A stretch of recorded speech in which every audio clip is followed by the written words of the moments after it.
Good evening. This evening is our monthly meeting of the Board of Adjustment. While we are having to change how we operate, we are still committed to a transparent process and encouragement of public comment during our meetings. We will be accepting testimony from parties. If you wish to testify on any particular petition before us this evening using the Zoom platform, please use the raise hand feature.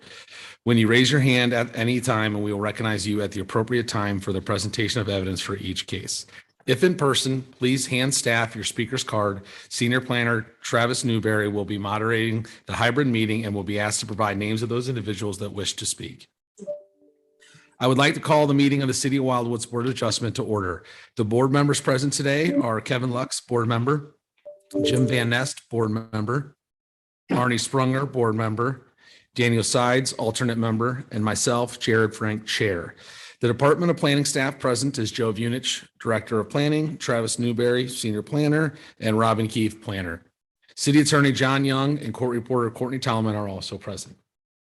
First, I offer into the record the affidavit of publication pertaining to today's meeting, June 15th, 2023, and take official notice of the zoning ordinance of City of Wildwood, including Chapter 400, Article 2, authorizing establishing the Board of Adjustment's powers and duties. Now let me explain the hearing procedure.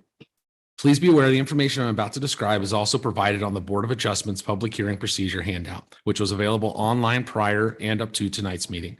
This hearing is informal in its nature. However, the meeting's proceedings will be recorded by a reporter for future transcription if needed. The petitions are called in the order listed on the agenda. As the petition is called, I will ask a Department of Planning staff member to read each request into the record. Thereafter, the Department of Planning will have opening remarks and a brief slide presentation.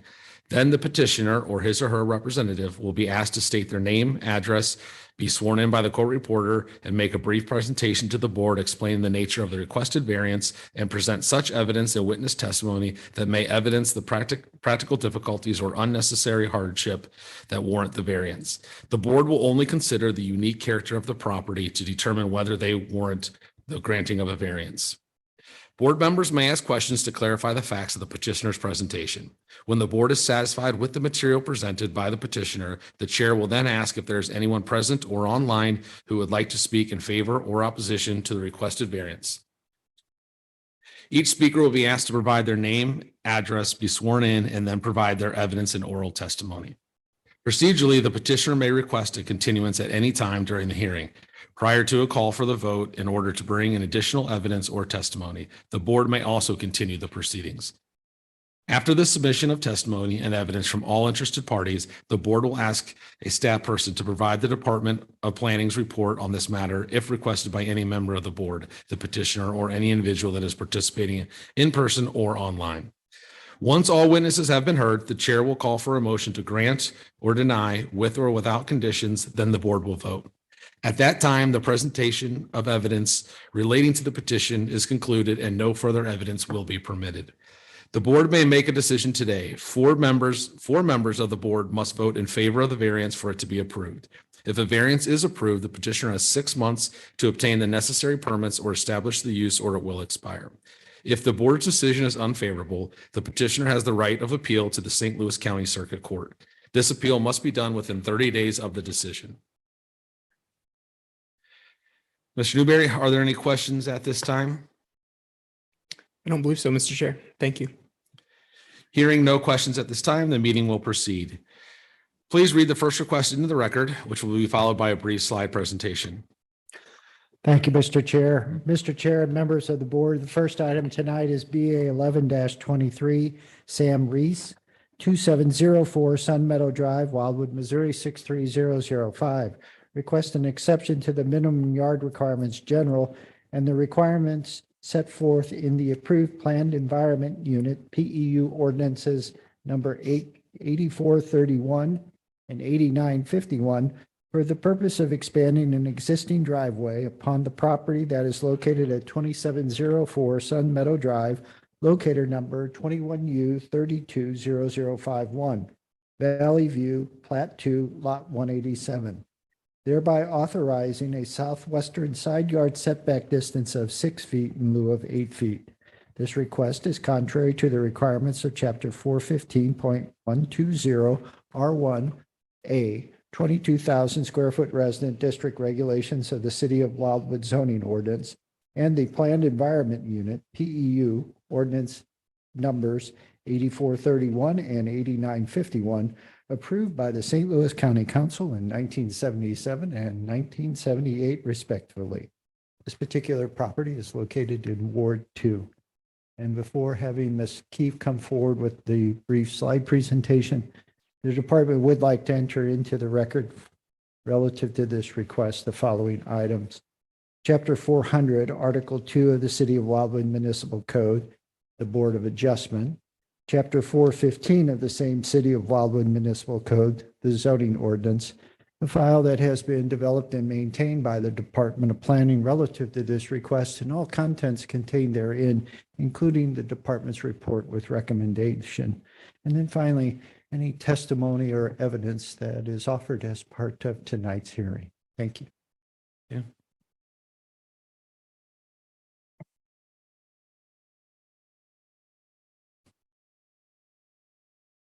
Go ahead. This time we'll hear initial comments pertaining to the petition, followed by a brief slide presentation by staff.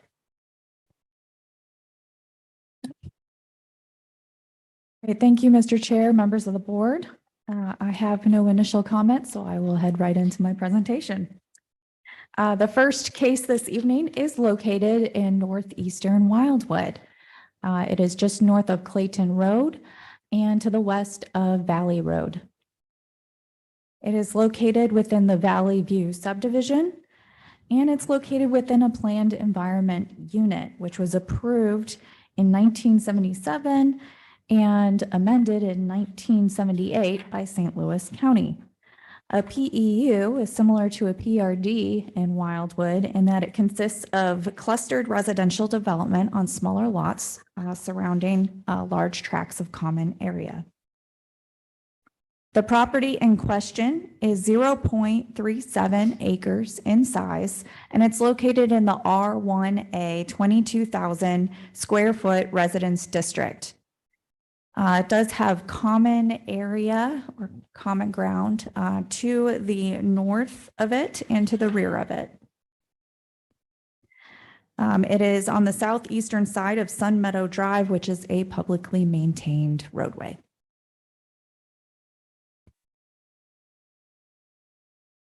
The property is rectangular in shape. It contains a single-family dwelling built in 1985, and it is consisting mostly of grassy turf area with some heavily wooded areas to the rear of the property and to the northeastern sides of it, and then obviously very wooded in the common ground behind it.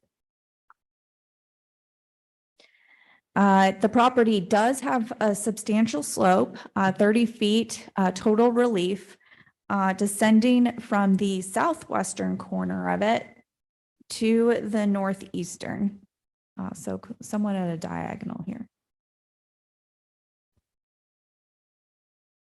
The applicant is seeking to expand an existing driveway to a new retaining wall that is 3 feet maximum in height. So it is not the subject of this variance this evening. However, their driveway will extend 2 feet into the side yard setback area. Therefore going at a setback distance of 6 feet instead of 8 feet as required by the zoning district. Here, the applicant has submitted a picture depicting the expansion of the driveway in relation to the existing driveway and where the retaining wall would be. It should be noted that this tree here, it is a Bradford pear. It is to be removed as part of this construction. The department did have the tree assessed, and it is considered to be at the end of its life and not a very desirable tree.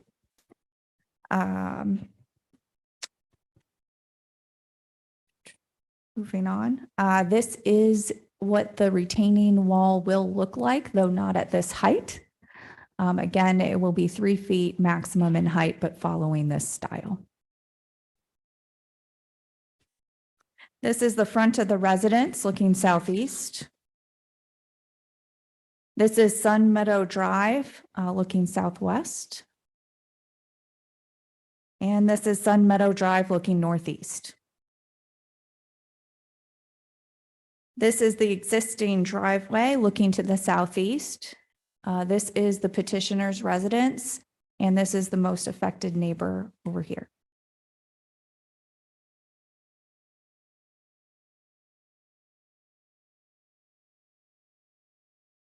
Okay, this is simply another view of it, as is that one.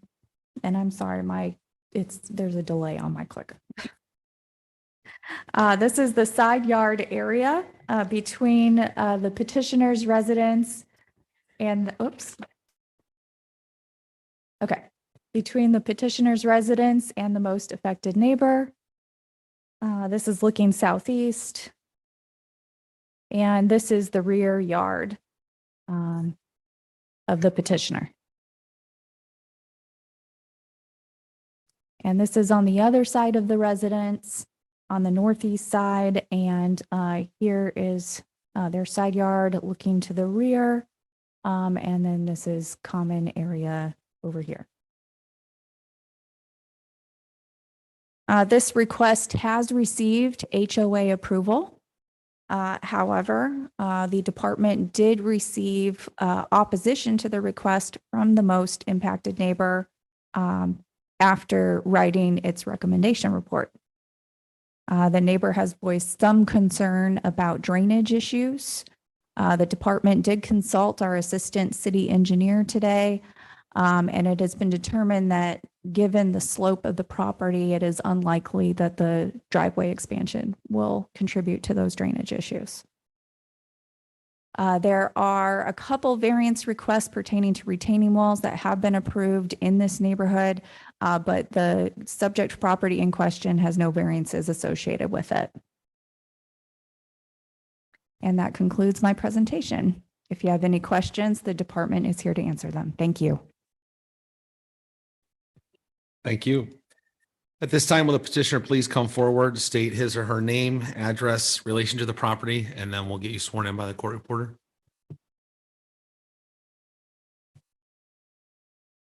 Hello, my name is Sam Reese. Address is 2704 Sun Meadow Drive in Wildwood, Missouri. In relation to the property, Owner. and then we'll get you sworn in here.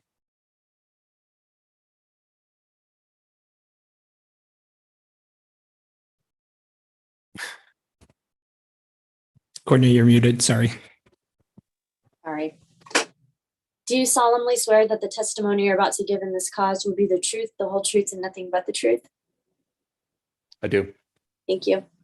All right, Mr. Reese, if you could please explain the nature of the request, the hardship or practical difficulty necessitating the variance as it relates to the character of the property. Yep. So our driveway is in need of replacement. So we're looking to replace the driveway.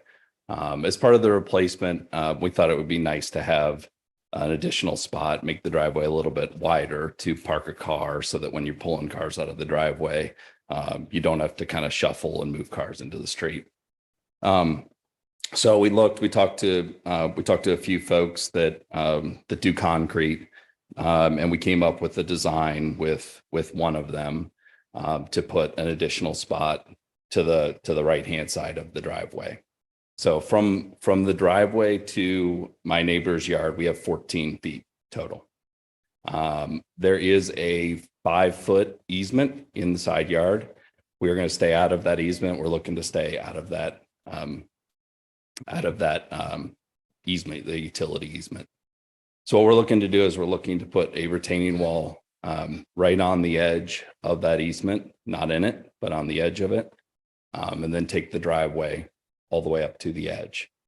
The only portion of this request that requires the variance is the driveway portion. I'm able to take the driveway up to 6 additional feet wide without the variance, but to take it a full 8, right, which is where the retaining wall, the base of the retaining wall would be, is what requires the variance. So the request is really to extend the driveway. This variance really only covers the extension of the driveway an extra 2 feet wide. So from 6 to 8. Anything else? I don't think so. All right. This time we'll open up to any board members' questions. So I just have a real quick one. When we do variances, we talk about a hardship. When you started discussing what you wanted to do, you said it would be nice to have, and I agree, it looks like it would be nice to have. What we're trying to maybe discern is, what is the hardship? I mean, what happens if you can't do that? So the subdivision doesn't allow on-street parking overnight, right? So the subdivision requests that all cars be pulled into the driveway or into the garage. Both my wife and I park in the garage. We have 2 cars. We both park in the garage. My kids, my oldest son right now is about 10. 5 years from now, he'll have a car. We're looking to not have to shuffle the car right in and out of the driveway and avoid the on-street overnight parking. Really what we're hoping to avoid.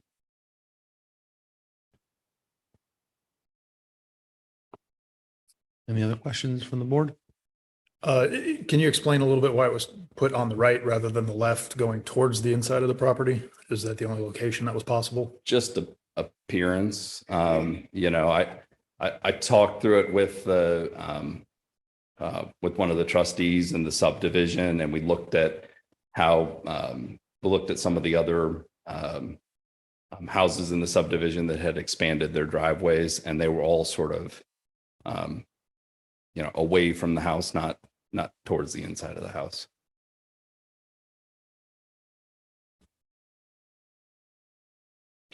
Anything else? Yes, can I have one? Make sure. So. And anybody can answer this. Is the wall separate from the driveway in this petition? So I think this, you want to? The wall is not a subject of this variance request. It's merely been described because it's part of the project, but the subject of the variance request is the expansion of the driveway only. Right, so. I guess I'm trying to figure out is the wall something that could go in without the driveway? Or, Yes, okay. So if you didn't get the variance for the driveway, you might still do the wall. we would, and we would expand it 6 feet, expand the driveway 6 feet. I mean, if you weren't able to do the driveway expansion, would you still do the retaining? No, but the driveway doesn't require the driveway only requires a variance if you take it to 8 feet. If I stop it at 6, doesn't require a variance. Right. But the retaining wall is in that section. That's what I'm figuring. So But the retaining wall doesn't require any sort of variance. help me on, because it's just a retaining. It's because it is under 6 feet, 6 feet or under. Our code allows for fences and walls to be built in the setback area as long as it is 6 feet or under.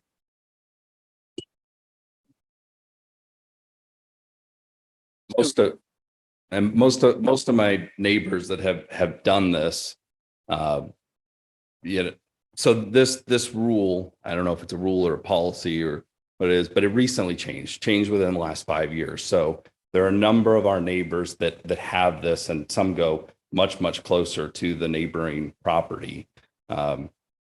Right. So I only became aware that, you couldn't expand the driveway within the 8-foot setback through the permitting process, but everything else, the tree, the retaining wall, nothing else requires the variance. It's just that extra 2 feet of the driveway. And I just think, having an 8-foot spot versus a 6-foot spot is a much better scenario.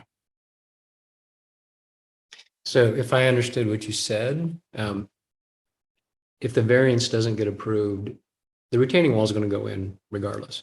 Yep. The drive is going to go in regardless. Yep. It's just whether it's a 6-foot drive or an 8-foot drive. That's right. Am I understanding that right? That's right. Okay. All right. Thanks. Just to build on that then, so if the variance is not approved, then instead of having the 2 feet extension of concrete, you would just have a grass strip essentially in that 2 feet then? Grass or mulch or move something. over the, okay. Something like that. Yeah. Okay, so it's an either or. or gravel. Make it look nice. Any other questions from the board?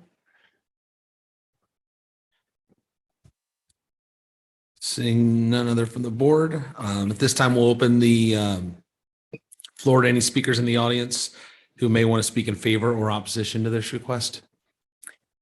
Mr. Chair, the department has not received any speaker cards in the city council chambers and no hands have been raised on Zoom.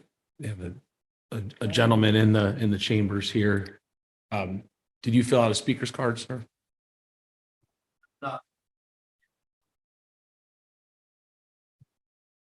We can get the speaker card after he's done speaking. If you'd like, go ahead and come up and then when you sit back down, if you can just fill out the speaker card, we'll get you.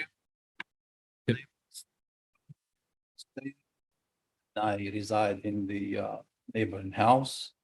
Can you give us your? 2710, my name is Mamoon Staya, 2710 Sun Meadow.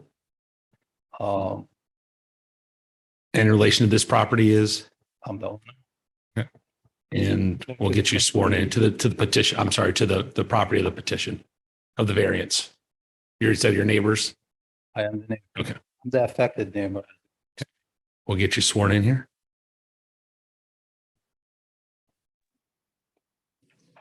Do you solemnly swear that the testimony you're about to give in this cause will be the truth, the whole truth, and nothing but the truth? Yes. Thank you.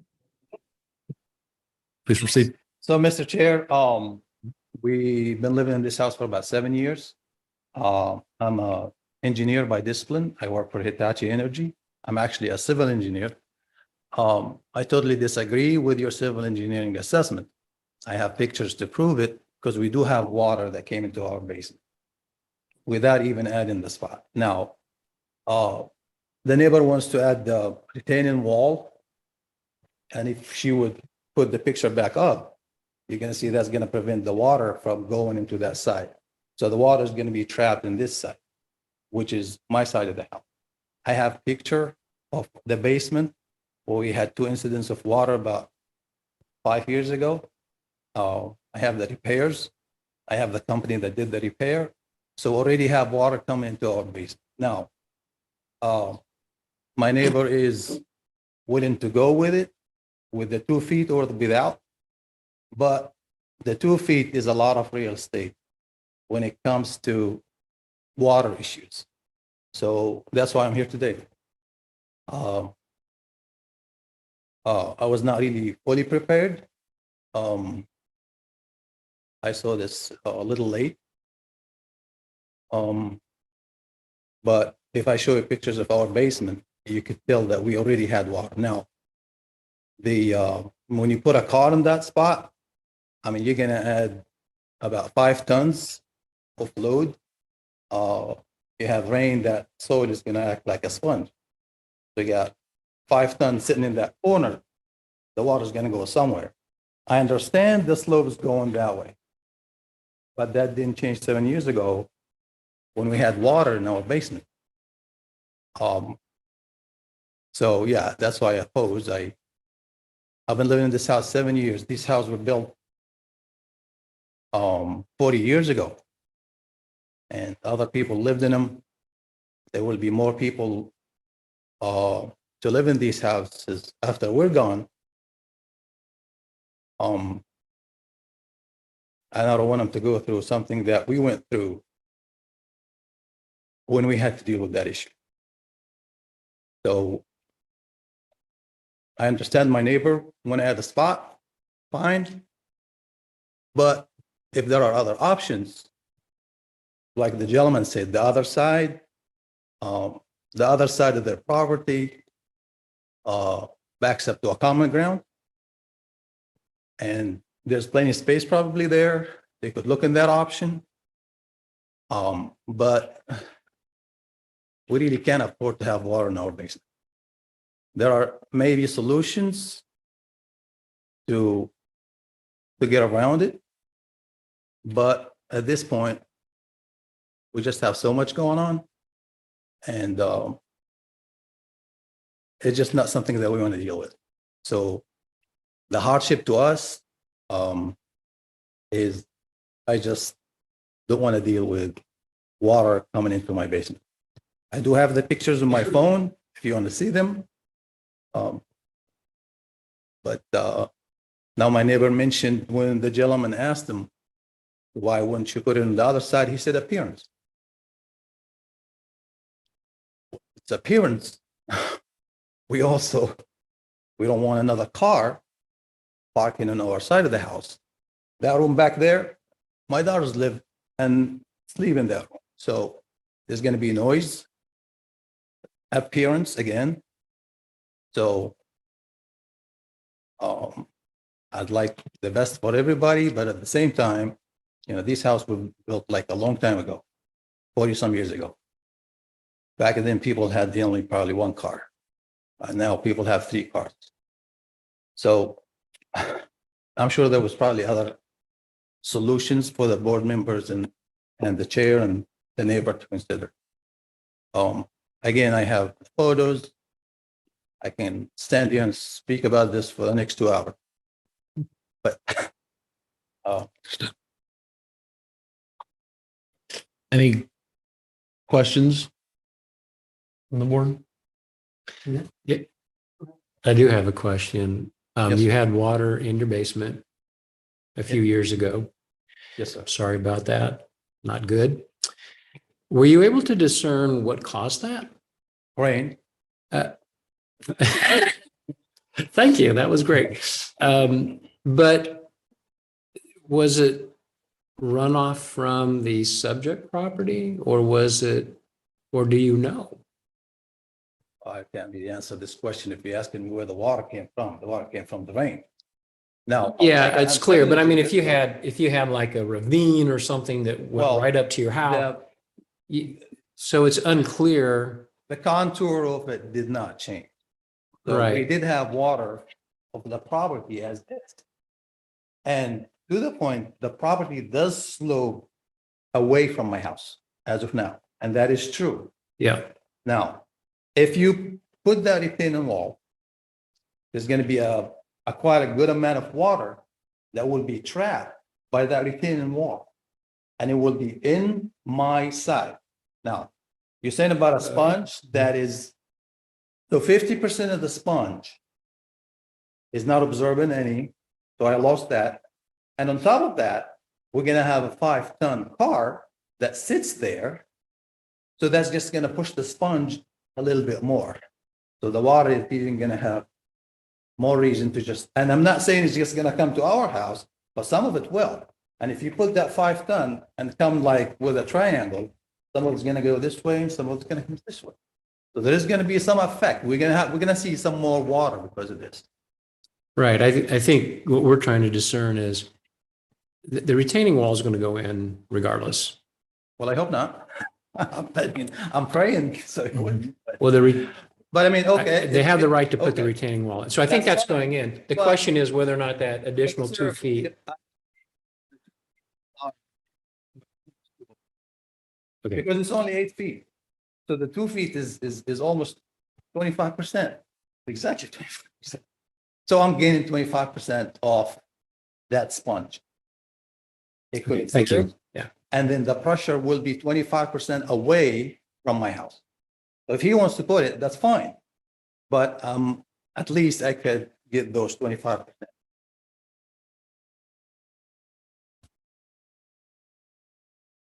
Questions? I have one for Mr. Reese. Mr. Reese, if you'd come back up, please. Thank you. So, yeah, it is a question. If you go ahead and do the driveway. So there is I do have if you, I don't know if we can pull up the picture of the front of the house with the driveway.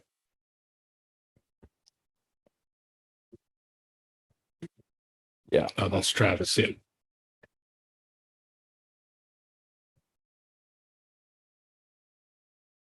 Looks like what you have now. Yeah, so we have a channel drain that goes across the driveway. The street is higher than the floor of the garage right now. So it slopes away from the house into the channel drain. that channel drain goes all the way around the back of the house and out. There's a creek that only fills up when it rains. And so it goes straight into that creek.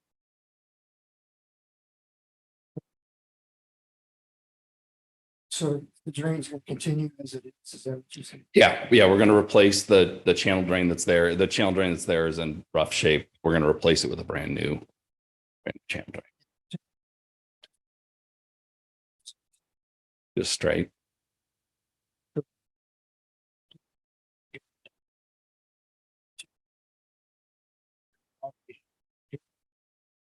I believe so, right? I'm not I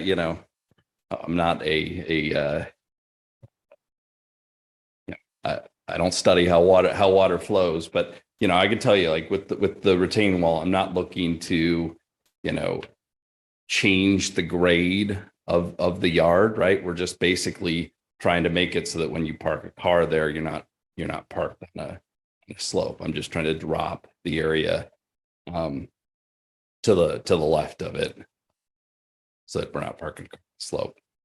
Travis, can you pull up the picture that between the two houses? There's one that's right up close to between the two.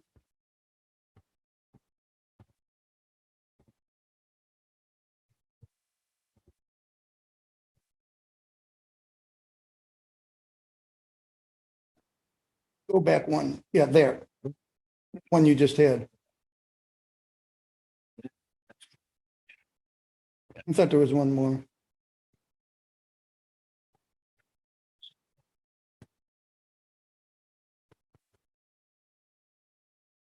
For perspective, do you know if that tree, is your wall going to be about where that? Yeah. Yep. The reason I ask is I'm a civil engineer also and had 10 years of stormwater design at MSD in another life. And the rule in water is water flows downhill. And even with that retaining wall, when that water goes along that wall at the end, it's going to go down towards your garage. It's not going to go uphill to his basement. Now, I'm not saying you haven't had water problems. I'm sure you have, but I don't think it's from down on his driveway. It's not going up to your house. Water just doesn't go that way. So that's my comment for the board. I'm quite sure you had water problems, but I don't think it's from his driveway, nor do I think this additional pavement, that's going to be all heading back and along any water that's going along the top of the wall. As soon as the wall ends, it's going to go down towards your garage or in your garage. But that's just my comments from my experience. Thank you.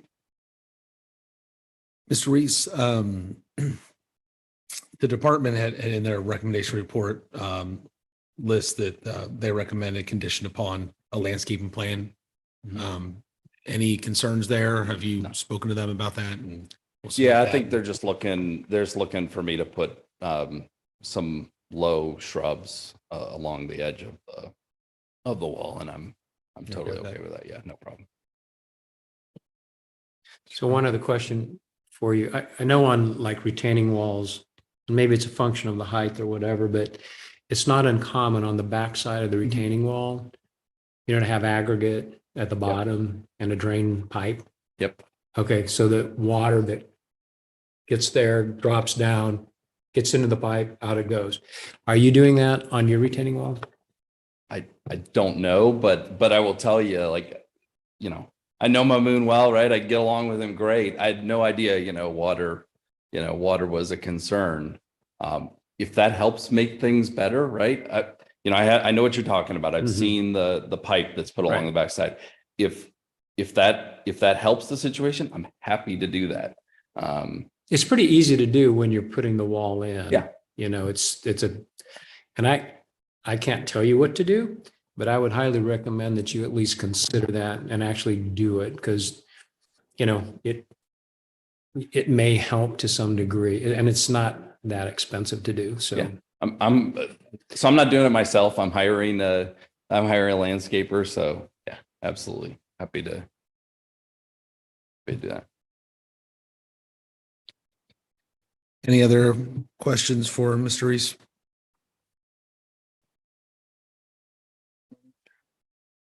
Mr. Newberry, was there anyone else in the audience that would like to speak in favor? I've never received a card. No.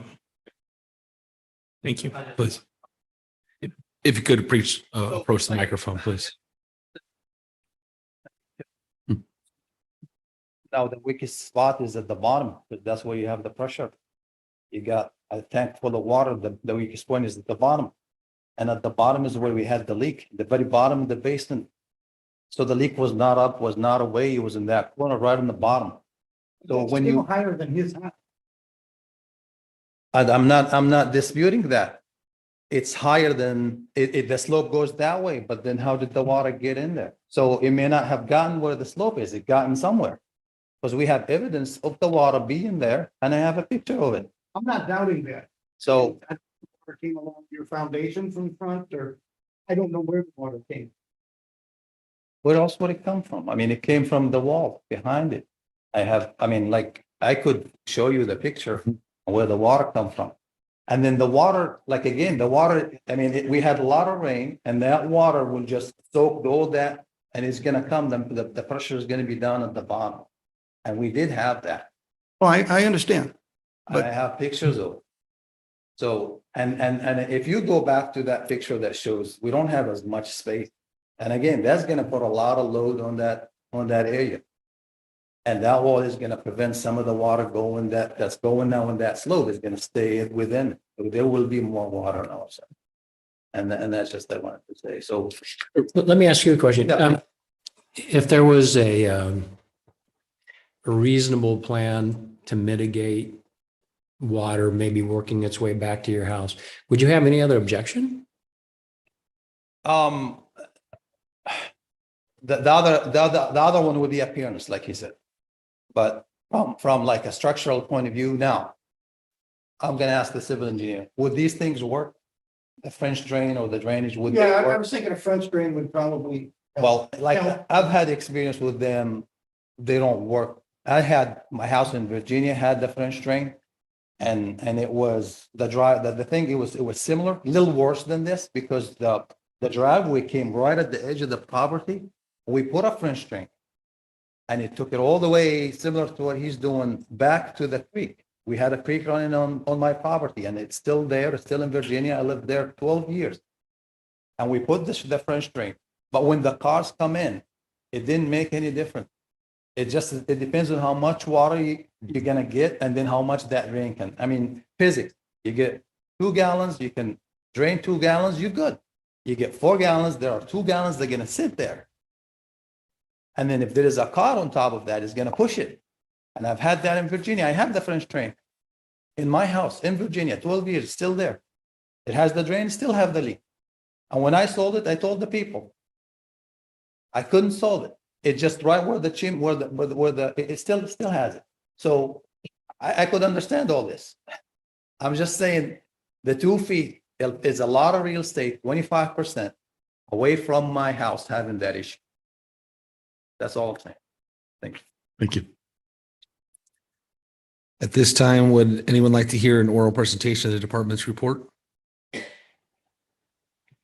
Seeing none, any final comments that the Department of Planning would like to make?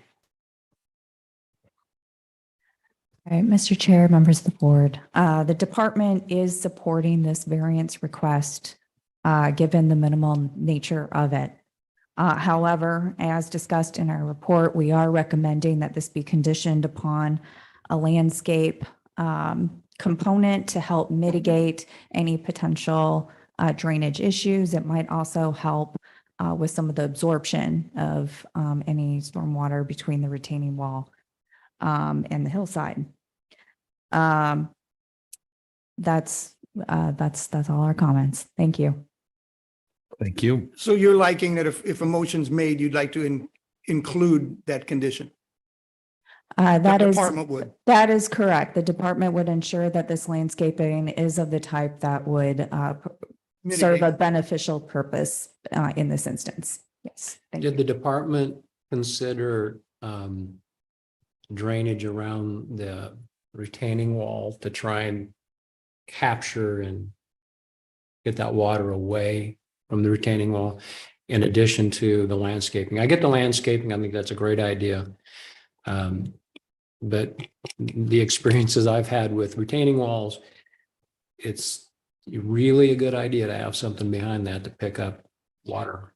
Yes, our assistant city engineer said he thought that could be a potential mitigation tactic as well. He did not feel it was necessary given the slope of the property, but he said it was certainly something that could be considered. Thank you. Thank you, Robin. Any final comments from the board? This time we will close the proceeding for a vote. May I have a motion to approve, a motion to deny, or a motion to approve with conditions?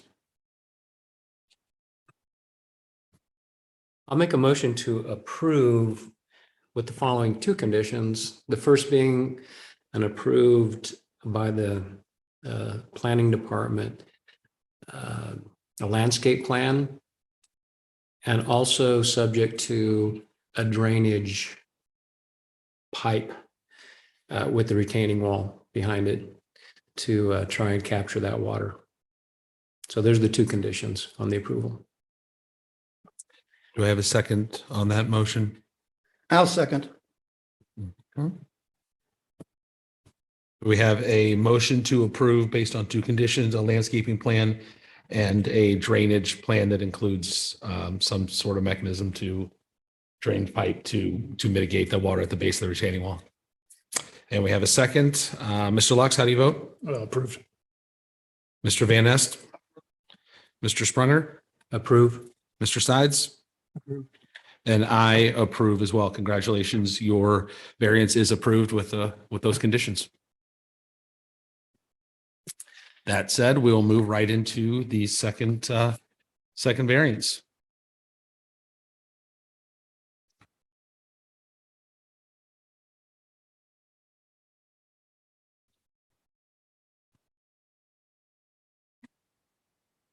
I apologize. We are switching positions. The next case is BA 1323 Union Electric Company, DBA Ameren, Missouri, 1901 Shadow Avenue, MC 700, St. Louis, Missouri, 63103, custody of Heather Duns.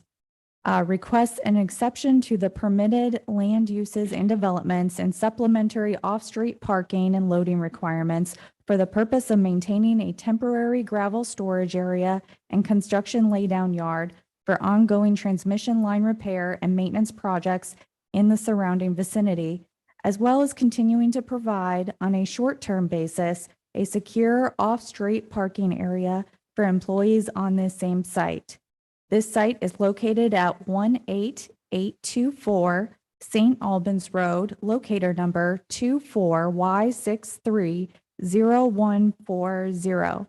This request is contrary to the requirements of Chapter 415-280 Off-Street Parking and Loading Requirements, General, Chapter 415-090 NU Non-Urban Residence District Regulations of the City of Wildwood Zoning Ordinance, and Chapter 415-070 FPNU Floodplain Non-Urban District Regulations. And this is in Ward 6. Thank you, Robin. This time, Actually, before Director Vunich makes his presentation, the Department of Planning would like to offer into the record the following. The city's charter and master plan, the municipal code of the City of Wildwood, specifically Chapter 400, Article 2, the Board of Adjustments Establishment Duties and Powers, Chapter 415 Zoning Regulations, the file prepared and maintained on this request, including the petitioner's application and related information, as well as the department's recommendation report, and any testimony, exhibits, or other information offered as part of tonight's hearing as evidence in this case or in this cause, of all which may apply to the case before you.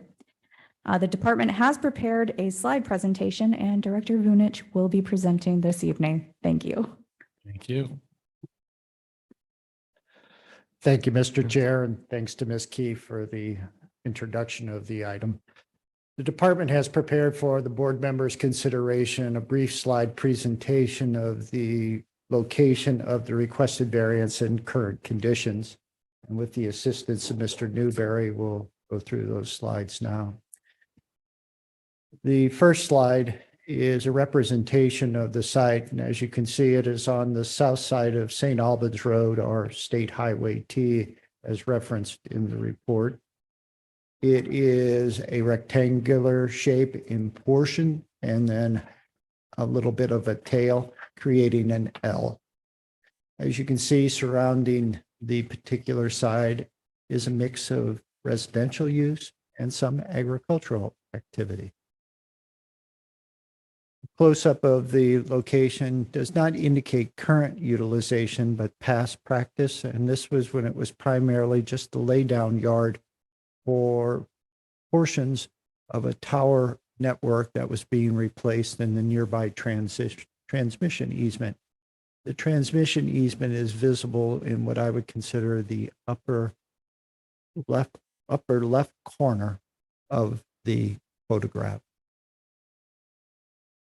Again, this is just a representation of the site, again, not in its current state, but it adds the topographic information. And as you can see, there is a small drainage area that bisects the site into two parts.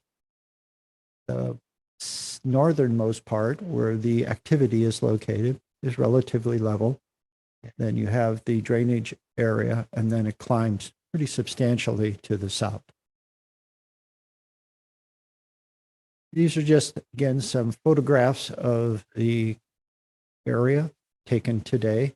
This is St. Albans Road, or State Highway T, looking toward the west. I'm standing at the entry area into the current activity. As you can see, there doesn't appear to be any order to the parking associated with the use of the site. We have a vehicle parked on the shoulder of the highway and one in close proximity. Both of those are within the sight distance triangle relative to State Highway T. And this is just as we kind of scan through the site. This is looking toward what I would describe the southwest. There is a very large access area into the property off the state highway. You can again see the transmission line easement and the towers associated with it. There is employee parking. And in the background of the slide, there is a temporary office structure, one of the container types. And while I was there, there was a number of large trucks maneuvering on the gravel surface. And again, just to kind of give you a representation of the type of activity, obviously this is a tractor trailer. It's not a small vehicle intended for just local work in the vicinity. This is kind of scanning now, again, more toward the southeast. This is the laydown yard. And again, there are a number of vehicles along with equipment. As you can see, in front of the laydown yard, or between the laydown yard and the highway itself, there is a mix of some grasses overgrown and certainly not maintained to the level that you will see on the adjoining property that is across the street. Again, just kind of taking you the full circle to see the extent of the use. This is St. Albans Road, State Highway T, looking toward the east. And it gives you a perspective of what the valley looked like before the activity began. This is the most impacted neighbor, which resides across the street from the access area. And as you can see, it's a well-maintained property and certainly doesn't represent the city of Wildwood, as you see in the current condition of the petitioner's site. That concludes the presentation. If there are any questions regarding any of the photographs or any of the descriptions I've provided, I'd be glad to try to answer them at this time. How is that property zoned again? I'm sorry. Maybe you said that and I missed it. Mr. Sprunger, it's zoned identical to your property, NU, non-urban resident district. As you know, the non-urban resident district is a true residence district, and the primary use in that particular zoning district designation is single-family detached dwellings on lots no less than 3 acres in size. So how did this even start? My understanding is Ameren, Missouri came to the city in approximately 2013 and was replacing many of the large tower structures in that transmission easement. They needed a location to deliver those tower pieces, lay them down, and then install them. The city granted a grading permit for that purpose in 2013, and I believe the expiration date was a year later. Since that time, there's been no issuance of any new permits, and certainly the use has matured from just laying down tower materials to now it's what I would consider a contractor storage yard. And it's an area where assignments are given to employees that work in the general vicinity. So for 10 years, it just sort of went on after the permit expired. My recollection is, and I'm certain the petitioner can explain this better than I, but there were times when the use was not as active as it is today. And for some part of that period of time, it appeared that they had removed all materials from the site and moved to another location, or were not going to use it for its intended purpose. From the department's perspective, we received a complaint from a neighbor saying, it's just gotten to the point where we have all this activity, we have dust, we have traffic coming and going. And as far as I know, based upon the design of that access point, the state of Missouri has not approved what they basically are using to access the state route. And as I've noted in the presentation, the parking of vehicles in the site distance triangle on a route that has a 45-mile-per-hour speed limit, when you're entering and leaving with large vehicles, just doesn't seem to be a safe process. Thank you. Thank you, Director Manoush. Thank you. At this time, will the petitioner please come forward, state his or her name, address, and relation to the property, and be sworn in by the court reporter? Good evening. Good evening. My name is Heather Donzie, Ameren Real Estate. My name is Dusty Riley. I'm a senior manager in our operations department. And address, relationship to the property? Our corporate address is 1901 Shoto. We're here representing 18824 St. Albans Road. Okay. And we'll get you sworn in here.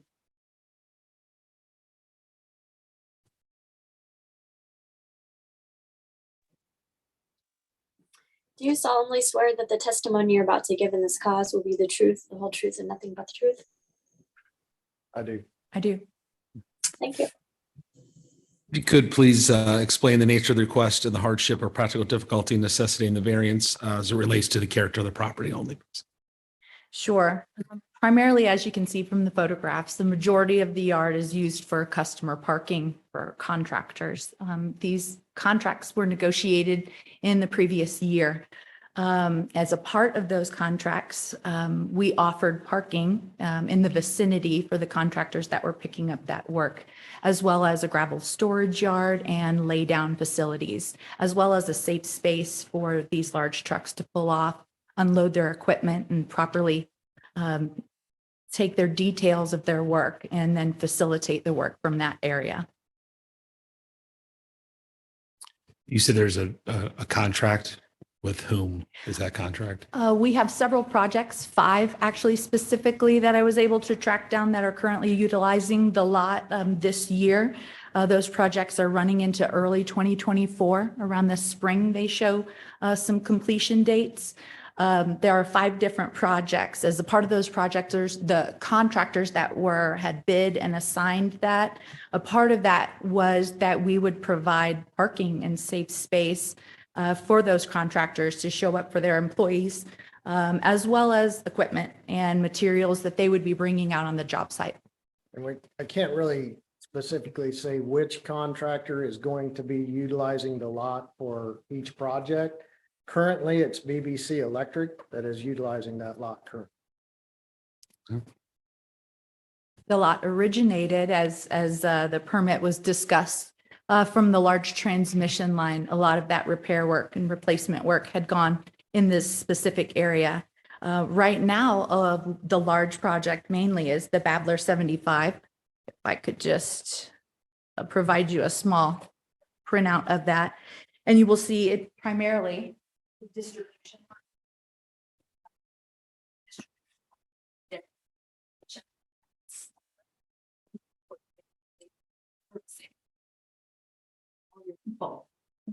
I can't hear anything. Sorry. She was just stating that the line in question that we've currently been working on along 109 is a sub-transmission and distribution line, which is different from a transmission line. These lines specifically serve our customers directly in the areas. And the projects that we're talking about are all within this general vicinity of this lot. This lot also provides us a quicker response time during our storm callouts because we do rely on our contractors to help in storm restoration efforts. So the permit that was issued back in 2013, if that's correct, that expired. Did Ameren do anything to renew that? There was a $4,000 escrow account placed on that, and at the end of that project, basically what would occur is that they would petition back to the site and have the inspections completed after all of the grading and the removing of that gravel would be complete, and that escrow would be released back to Ameren. In the records, although I wasn't with the company at that time, in the records, I don't indicate any of the final inspections occurring or the transition of the funds. Okay, so that maybe didn't happen. Did Ameren do anything to extend I guess, the right to continue operating there after the, permit had expired? I do not show any record of that. Okay, so it doesn't appear as if Ameren did it. It just sort of kept on going. It just Kept on going. Unfortunately, that is the Okay. case. And, I do want to apologize for that on behalf of Ameren. It's not like we're purposefully doing this. We view this as a location that's convenient to the projects that we have going on and also for our storm response efforts as well. Okay, so then what are you specifically asking for? So the site was cleared from usage and then new projects were originated. And as a part of the projects, we needed to provide some additional ground for not only the storm staging, but as well as as we had discussed before, the trucks, as well as the equipment and the meeting ground. So when looking at the book of business and the property that Ameren owns in fee, of course, it's one of the primary sites and only primary site that comes up for the city of Wildwood. So the site was used again at a later time and continued forth with those same specs in mind, looking for safe employee parking, a great meeting spot for storm staging. And what that is anytime that there's damage or they come through and they're going to have a meeting place where they can coordinate all of their efforts as well as bring the equipment that will be needed in the field and then offer safe parking. I'm going to interrupt you. Yes, sir. I'm sorry. I get that. Are you asking that you can keep operating for one more day, for one more year, for 10 more years, for the rest of all of our collective lives? I mean, what are you specifically asking for? Well, the hardship currently that I'm running into is that after speaking with Joe, really there is no available property in the city of Wildwood for the usage that we are currently imploring on the site. So our contracts that are expiring on these projects are within 2024, but we have offered within those contracts the safe space and parking for these contractors. So I'm having a hard time or hardship locating property within the city of Wildwood area for this. That is a part of the contract that we agreed to, negotiated and approved. So I'm going to interrupt you again. Yes, I'm sir. sorry. I'm going to try and speed this. So are you specifically just saying, look, can you let us keep operating until our contracts expire? Once they're expired, we be adios. We're gone. We're done. Is that what you're asking for? Yes, sir. If that's Thank what, you. Okay. I All mean, right. honestly, if we could have the whole area rezoned to where we could utilize this on a Yeah. more permanent basis, that would be ideal for us. But Sure. understanding Wildwood and the customers and what it looks like and what it creates, we understand if we can just get the variance to get us through these projects, we can respect. And the date, the latest date for the commitments you've made to your contractors is when specifically? I believe they have to be in place. Those contracts, those projects have to be finished by December 31st of 2024. So we're talking about a year and a half is what you're asking for. Okay, all right, that helps us understand what the request is. But will there be more contracts when those are done? I'm sure there will be. Of course. Yeah. But we would be able to remove the clause that required Ameren to provide this laydown yard and construction material site. We would then put that burden back onto the contractors and make that a part of their bidding process.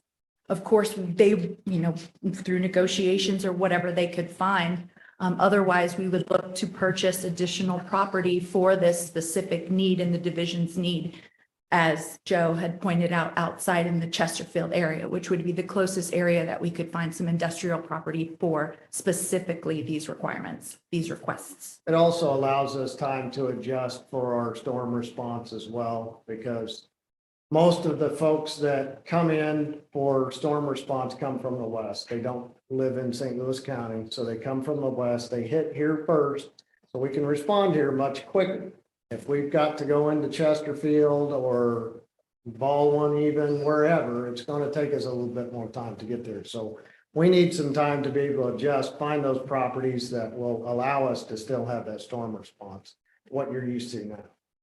So if this variance request doesn't get approved, does that mean that you pack up all your trucks and your little trailer thing and you're gone? We will abide by the law, yes. Okay. Okay, thank you. Help me understand the permitting differences. So we have an expired permit, but my understanding from the presentation was that was for a laydown yard. But now you're saying things along the lines of storm response and employee parking. And so it seems like the permitted use itself has changed over time as well. So even if you had the original permit in valid status at the time that you had negotiated these new contracts, you would still have an issue with the current requested use, correct? My records indicate that primarily the lot was used for material on a regular basis that would be laid down and then removed that week. And then the following week, another set or batch of different poles, different equipment, different gravel, but that they utilized the lot for parking as well. It was a space that the, not only the contractors, but the linemen would show up and they had immediate and direct access to the transmission lines and the available routes, the maintenance routes that they were then utilizing. And I do apologize on behalf of Ameren, for making the assumptions to be able to continue the use of that lot. It was one of those deals where I wasn't here at the time, but we own the property, and I'm sure from an operations perspective, we looked at what we had available, what was closest, and we started utilizing it again. So I do apologize for that. Real estate was a part of that error as well. Of course, when they came to the team and asked about fee-owned ground and what was available and what was vacant, that would be one of the first sites that would show up, and a very important site for the team. What do you do in other cities? Because we're blessed with a lot of open land. So if you can't find a spot on Wildwood, what are you doing in Creve Coeur? We do the same. You have a lot like 14 acres open? Not specifically that I can address. I can get you some additional sites that we potentially own, but we do. Ameren does purchase and owns a lot of property around. A lot of times what we do is called a laydown yard, and it's a lease, and we lease the site for a minimum of 2 years. Because we know that projects may experience some delays in the beginning as well as some delays at the end that might extend the project. So we lease space from landowners in order for this exact usage. Would you have fences? Is it gravel primarily? I'm just trying to figure out what a normal Usually- yard would look like. And Usually there are sections of the yard, just as in this photo, you can see that the trucks, the rather large trucks, they work on laying down gravel and making a trail or the road, the temporary site, to make sure they know what is safe and what's not safe, what they can traverse on. And then, of course, different areas are established once the contractors are on site. supervisors say parking shall be here, equipment unloading shall be here, material shall be here, poles will be here, just to make sure that the trash is kept over here, whatnot, as well as the maintenance of the yard. Maryland Heights is an example of where we have a lot similar to this, but it is gated and fenced off. And I want to go on record to apologize to Joe. Joe, when this first came up, you had asked about parking. I did address that at the time. I apologize that it was not taken care of. It's on me. It seems like the western end of Chesterfield Valley would be perfect for this, up by Fix Supply or the west side of 109 down in the valley is Wildwood, if you wanted to stay in Wildwood, by Fix Supply and so forth. And the east side, of course, is Chesterfield, but it seems like there's a lot of industrial ground at that undeveloped end of the valley that would be, I don't know whether you can lease it or buy it or it's expensive or cheap, but that just comes to mind as far as an industrial area in the area without being 10 minutes, with only being another 10 minutes away. I appreciate that. I mean, we are currently active. As soon as this came up, we started actively looking for new locations. So I do appreciate that. I drive through there all the time. And as I'm heading up to Highway 40 and there's lots of open ground down there. There's all kinds of different things going on down there. Most notably Fix Supply, which is mulch and rock and all that kind of thing. But the city of Wildwood's approved all of those as they've come up. That's just yes, the west side of 109 is Wildwood. Isn't that the west side, Joe? North Atherton. Well, it's the continuation of 109 when you go down the levee. When you hit the valley, but the left side as you're going north is Wildwood. The east side is Chesterfield. The industrial. Speaking of. But you'd be doing with Joe if you're on the west side. Space. Of course, real estate immediately. Again, reaching out to stakeholders, management for a budget, as well as a project to look for additional ground, specifically to meet these needs as a hardship. It's a major corporation and it takes time to grease the wheels to see everything in motion, which is a reason why we are a big part of the hardship that we're experiencing is that we need the additional time to locate a new space for this exact usage, clear this up for the community and hold on to it for future. So what I think I'm hearing from you two, and I appreciate you falling on your sword. I mean, we do. I mean, I think you want to be a good, I don't know, corporate citizen or whatever. What I'm hearing you say is we understand this probably isn't quite the right location for the operations that we're doing. We get that. We got this little problem that we have all these contracts and the airplane's in the air, it's flying. What we would like is just, can you give us some time to transition from where we are now to a new location? That's, I think what I'm hearing you say is, please, can you help us just by giving us some time to get that done? You hit the nail on the head. Yes, sir. Okay, good.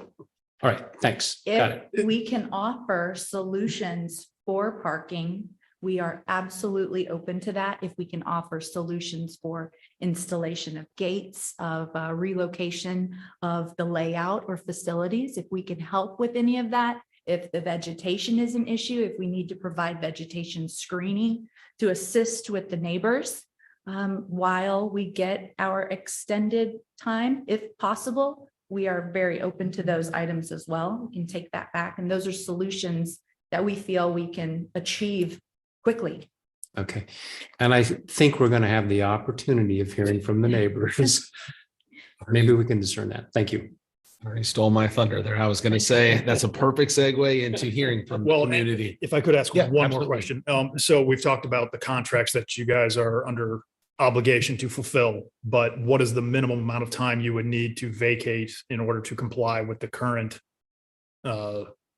status of the zoning if the variance was denied? Are you saying that you couldn't be out overnight? You would need like 3 weeks to get the trucks off, a month through the end of the contracts? I guess, what is the minimum amount of exception you would be thinking is reasonable if it came to that? It would take a significant amount of time in order to do that. And when I say significant, I'm saying 2 to 3 months. Because we do have to find a place to put everything. We don't have a place right now currently. And the manpower that it will take in order to be able to move all of that out of there will take a significant amount of time. The problem from the project management standpoint, when they speak to me about the topic, is that the deliveries are scheduled, and these deliveries that were ordered because supplies takes so long in the era today, they are all been previously placed last year, and so these are on schedule, certain amounts of deliveries for specifically these sites. So the hardship of rerouting that. The cost of it is not even close to really just the simple fact that we need to have them local so we can use them because the work is being done local. Just don't have a new spot for those deliveries to go at the time. And it's a big part of the hardship. Okay, but unfortunately, the hardship is caused by the Yes, sir. incorrect contracting, not due to the use or access to the land itself, correct? Yes, sir. Okay. Yes. You mentioned that the escrow, is that escrow still out there somewhere? You said that you've never, We hope it has. You haven't, we hope you have utilized those funds. well, for other I'm just, projects. yeah, I'm just curious because that's the mechanism that ensures the gravel is removed, that things are cleaned up. If this doesn't go in your way, is there a mechanism? What's that site going to look So like when you leave? I guess would be. Escrow set up MSD and with the St. Louis County, particularly where a lot of my experience lies, is that if the escrows are kept, if Ameren on our projects, if we are not able to meet the requirements, that is the reason that those escrows are created, because that is the cost that it would take the city to then clean up that work or have that work completed. So I have a feeling that gravel yard grew from $4,000 in escrow. That's, I don't know. Yeah. just many, many years, 10 years down the road, that absolutely it would take so much more than, and $4,000 to clean up the site. Absolutely. But that burden of cleanup would not be on you. The burden of cleanup would be on Ameren, of course. Thank you very much. Any other additional comments before we open it up for the audience? At this time, we'll open up the floor to speakers in the audience that may want to speak in favor or opposition to the request. Again, we ask that a speaker card is filled out and given to Mr. Newberry prior to speaking. Thank you, Mr. Chair. And I'll just add one more thing to that. The speaker cards are located on the back table if anyone would like to access them. The department has only received one speaker card so far, Mr. Larson.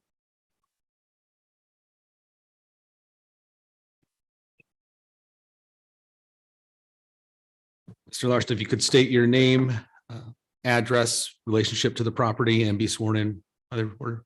Brian Larson, 2901 Country Point Court. I am the owner of the property. Did you swear? Okay, please raise your right hand. Do you solemnly swear that the testimony you're about to give in this cause will be the truth, the whole truth, and nothing but the truth? Yes. Thank you. Floor is yours, Mr. Larson. So I submitted written comments as well, but I think it's more hearing the comments that I think a little more informed about some of the situation. Fundamentally, they shouldn't be doing what they're doing. I think we can have some sympathy that, there's practical matters of trying to clean this up and how do you get out of there in the contracts. But as was noted, 6.5 miles away from the current location is Centaur and Etherton, which is intended for industrial for this kind of purpose. There's lots of land there. If you looked at the cell line map, you'll see there's very little use of that land right now. So I'm not sure if the price is too high or what the problem is, but there's lots of land there for that use. The noise along Highway T is very noticeable. We moved in last summer and didn't realize how bad it would be. And we live up on the basically the cliff above T, and we can see the location in the wintertime through the trees. And those trucks make a lot of noise there. We hear all day long, and too late and too early. So time of that travel would also help in that period of time when they're allowed for mitigation. I would propose that they be allowed 3 to 5 months to transition to the property where it's supposed to be in the industrial area, and that they restrict the time that they use that during the days and what days of the week that they use, and also that they minimize the traffic that absolutely has to be used at the location. Anything else? That is Any all. questions from Mr. Larson? I will say my impact is not nearly as bad as some others that are right across the street, but I'm saying if it's that bad for me, I can't imagine living across the street from it. So that's all. So what I'm hearing from you say is, yeah, maybe we can give them some time because at least you know the end is coming, right? Right. Yeah. Okay. So you can stomach it for a little bit longer. Okay. You'd like to restrict when trucks come and go? Yes. Let's say between 9 a.m. and 4 p.m. Okay. And Monday through Friday. Now, there can be emergency use, which is different. Right. Right. So Sure. that's different. But on a regular basis, regular use should be restricted in that period of time. They should restrict what absolutely has to happen in that period of time. They should be parking appropriately on the site, and they should be aggressively pursuing a proper location and industrial zone. Right. But by terminating their ability to operate, you sort of get that other one for free. Okay. Yeah, I mean, I'm just saying my point is, it's not commercially unreasonable in location. It's only 6.5 miles away from that location. Oh, yeah, sure. Yeah, I don't think anyone's really even debating that. I think the real question is, do you ask them to leave now, or do you give them a little bit of space to get? So I'm being a reasonable person. Right. It's going to take time to clean it up. It's going to, I mean, you don't want necessarily the impact to the residents from those projects not happening because it's delivery of electricity to the location. So you have to balance between those two things. Personally, I think I give them 3 to 5 months to find a location and move. Ameren also offered, I think I almost heard him say, just tell us what you want and we'll do it if you can give us some time. Okay. They talked about, some landscaping or putting in trees or whatever. I'm probably not the right one for the landscaping discussion. That's probably people that can see it more directly all year long. So to me, it's more about noise, traffic, that issue. So, okay. Thank you, Mr. Thank you.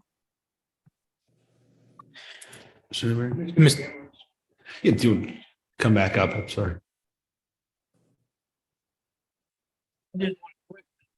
Address the hours of operations. I think you said 9 to 4, somewhere in there. I get it. I understand that, but we have certain hours that we're allowed to be on the roadways to do the work that we're doing. So I don't know if that would work for us just because of those restrictions on our hours of operations through either different municipalities or the state park. I just wanted to address that. Understood. Any other speakers, Mr. Newberry? Yes, sir, Mr. Chair. The next speaker card is Miss Judy Hone. That's Hone. Good evening, gentlemen. Thank you for letting me speak. I'm Judy Hahn. I live at 19073 Bear Trail Road, Wildwood, Missouri, which is located in the Wild Horse subdivision, which has an entrance across the street from this project. Get you sworn in here, Ms. Hahn. Ma'am, do you solemnly swear that the testimony you're about to give in this class would be the truth, the whole truth, and nothing but the truth? I do. Thank you. The floor is yours. The resident ahead of me is a lot more patient and long-suffering than I am. We've lived in our home. We built our house here in Wildwood in the Wild Horse Creek Hill subdivision 33 years ago. We travel up and down St. Albans or Highway T at least 4 or 5 times a day. And about 6 months ago, I called Mr. Brost, our ward councilman, and I said to Larry, what is going on over there over the last, I thought it was more like 5 or 6 years, and now it says, they say that it happened in 2013. And so Mr. Brost said he'd get back to me, and I think he must have done something. But at the time when I called him, I'll just give you a brief history of what I can remember has gone, where this has happened. It looked at the beginning when this started that this was going to be a temporary thing. There were trailers kind of coming and going, and it looked like some kind of project, but we didn't know what it was. And we watched it, and we were kind of under the assumption that this was all on the up and up, and that something had been granted as far as Wildwood was concerned. Over the time, this is, and Mr. Vunich's pictures don't do justice to how it really looks even now. If I would have known, I would have brought you some more pictures. It's gotten larger, uglier. The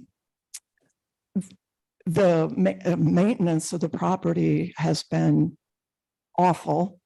At times, the weeds are really high. At times, the trailer that has come and gone has had lights on, bright lights that shine probably into their, right into their property. And it just seems to me that there has been a lot of bad things that have happened. To find out tonight that there was absolutely the very short time that was given to them, and then contracts that were awarded in the meantime without having the proper, and I'm long suffering, but without having the proper permits within Wildwood. I mean, I feel, I understand contracts have been awarded, but as far as that, the sincerity of that, I question it. Right now,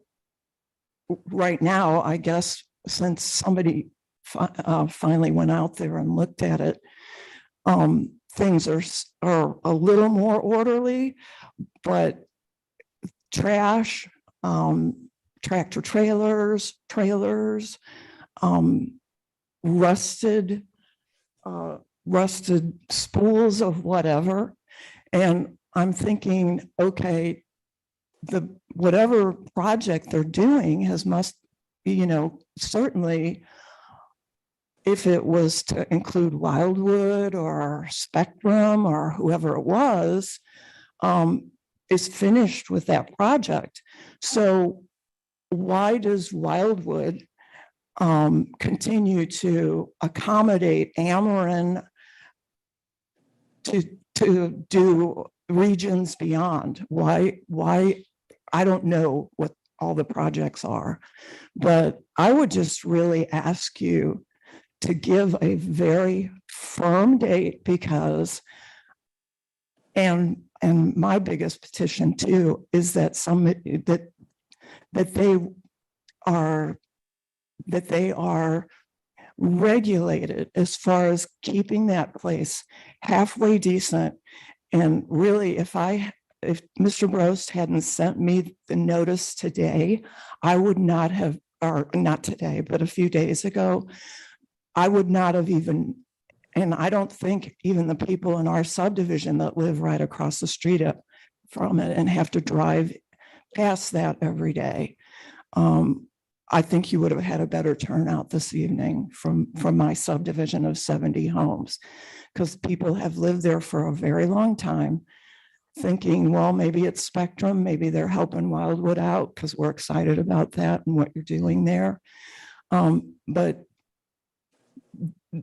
the sincerity as far as keeping up that property and such, it's, I really question it. And if you have to give them some time, and I understand what enough time is, but if you have to give them enough time, that at least Ameren do something to make it so it's a little more pleasant for the people that are losing their property values. Because when people come out to Wildwood, that beautiful area that's all down in there in that floodplain has that big, ugly, unkept property.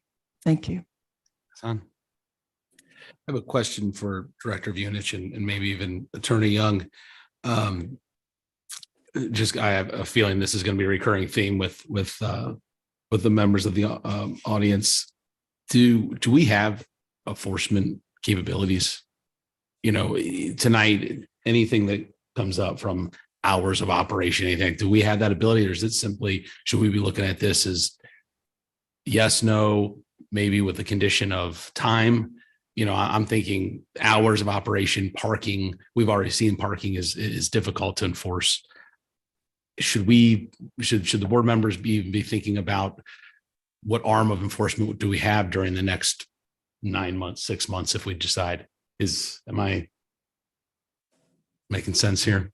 If what you're asking is if we can impose conditions upon an approval, yes, I'm comfortable with conditions on an approval. Even as specific as, parking's got to be this manner, hours.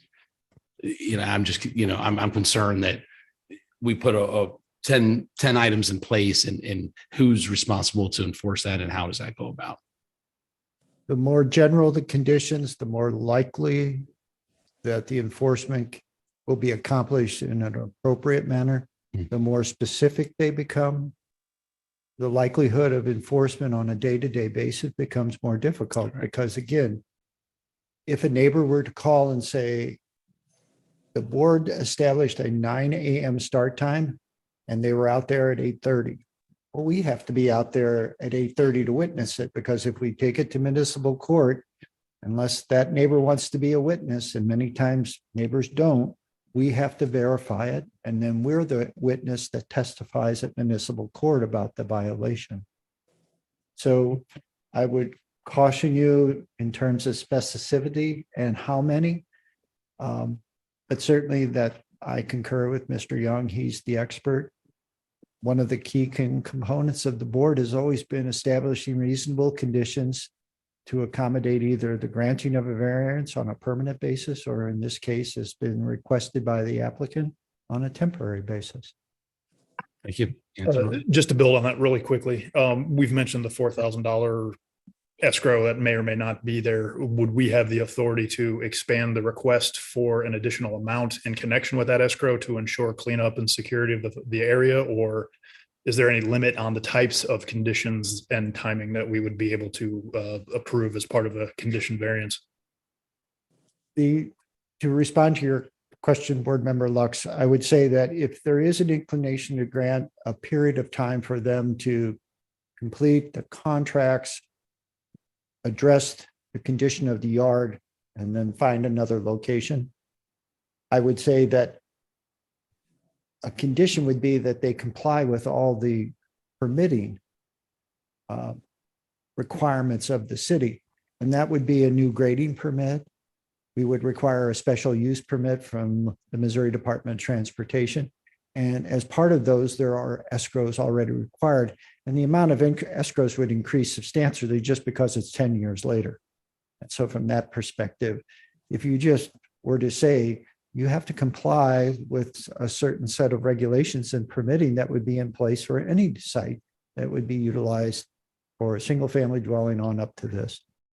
Okay, then my follow-on question on that would be is if we were to consider a conditional variance for a temporary period of time, would the city have a set recommendation as to those conditions at this time? Or is that something that you guys would need some time to put together? Board Member Lux, I would like some time to put something together. I think it's only fair to the applicant, Ameren, but I'd also like that opportunity to give the residents that's in the vicinity to tell us what they think would be the best approach. It's not necessarily saying we're going to address all of their concerns, because some might just not be practical. And then I would want our city attorney to assist in this as well. So yes, if there's an inclination to kind of move forward with some type of temporary variance, so to speak, for an extended period of time, I would respectfully request a postponement. We still have speaker cards. We're not at that stage, but, and I don't know what your decision will be. But if there is an inclination in that direction, I think a postponement till July to allow us all kind of get together collectively, the community, the city attorney, the applicant, and city team members, and put together our best approach that's reasonable for everyone. Great. Thank you. Okay. That being said, Mr. Newberry, we have another speaker card. Yep. Sorry, Mr. Larson. Just a moment. Get to the microphone, Mr. Larson. Can you tell me what the current restriction in Wildwood is for that kind of activity in terms of hours? I think it's, believe it's 7 a.m. Is that right? Okay, sorry.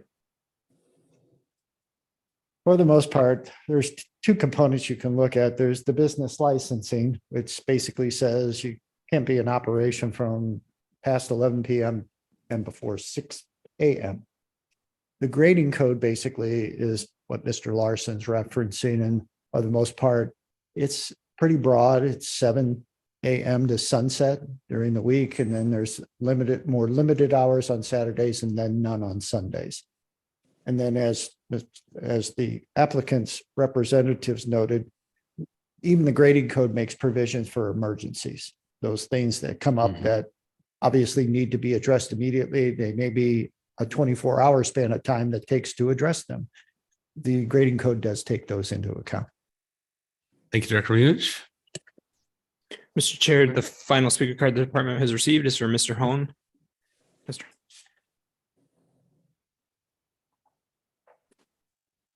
I live with Judy. She, same address, same subdivision, everything.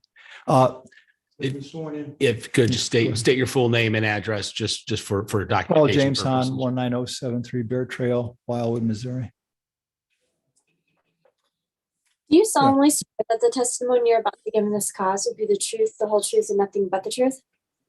Yes, ma'am. Go ahead, Mr. Hahn. Yeah. This Amerant's and the contractors have been violating their original agreement with you for probably 8 out of the last 10 years. And I don't see why you would expect them to follow any agreements for the next 2 years if you granted them a variance. The bottom line is, when these subcontractors come in there, they are going to do pretty much anything they want because Ameren doesn't have any cops. You know, there's no, in legal terms, they have no controlling legal authority. They don't have their own cops. So the subs are going to do whatever they want to do. And Ameren's not going to do anything about it because they want the job done. And that's the only sub they've got now. And in 2 years, they may well be back here again and say, oh, gee, we can't get it cleaned up. You know, and we've got this project that we had that was supposed to end at the end of 24. They say now they can't get parts from China. The steel won't come in. It's going to be another 18 months. We don't know what to do. This is it's a big problem we've got. And we got $4,000 escrow that doesn't mean anything. And this is how it goes on. You've got no controlling legal authority. Your cops don't want to go out there and try and figure out what construction workers are doing. And Ameren has no controlling legal authority over the subs because they don't have cops to go out and check on. There's an illusion that you're going to be able to control this process and between now and the next 2 years, and you're not going to be able to do it. That's just how things work in the real world. Thank you very much. Appreciate it, Mr. Hahn. Thank you. Mr. Chair, an additional speaker card, Mr. Frick. Or Miss Frick, excuse me. Thank you.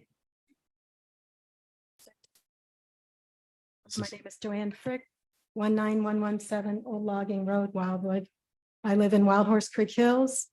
I hadn't intended to speak. I do have a video. Sorry.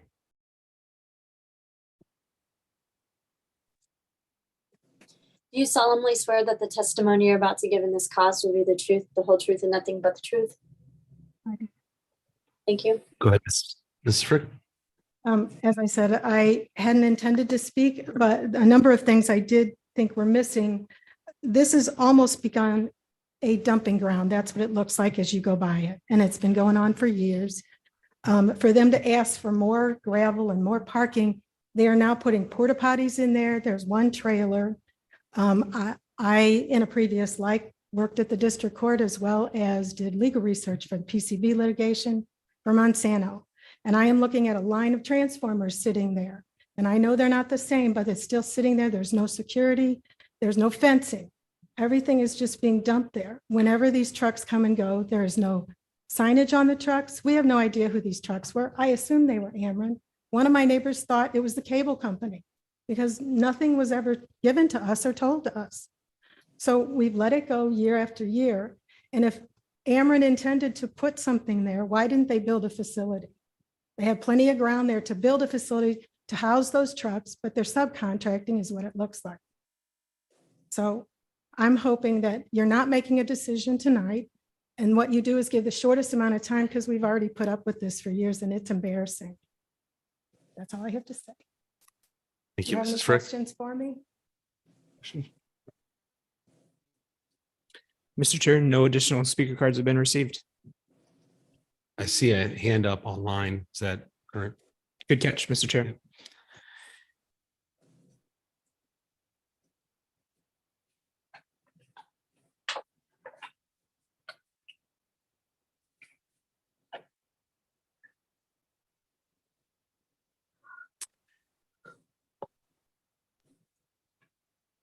Good evening, Mr. Gerler. Is it Gerler?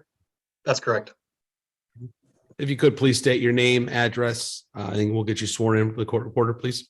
Sure. Tim Gerler, 2727 St. Albans East Drive, Wildwood, Missouri. Property owner. Thank you. Please raise your right hand.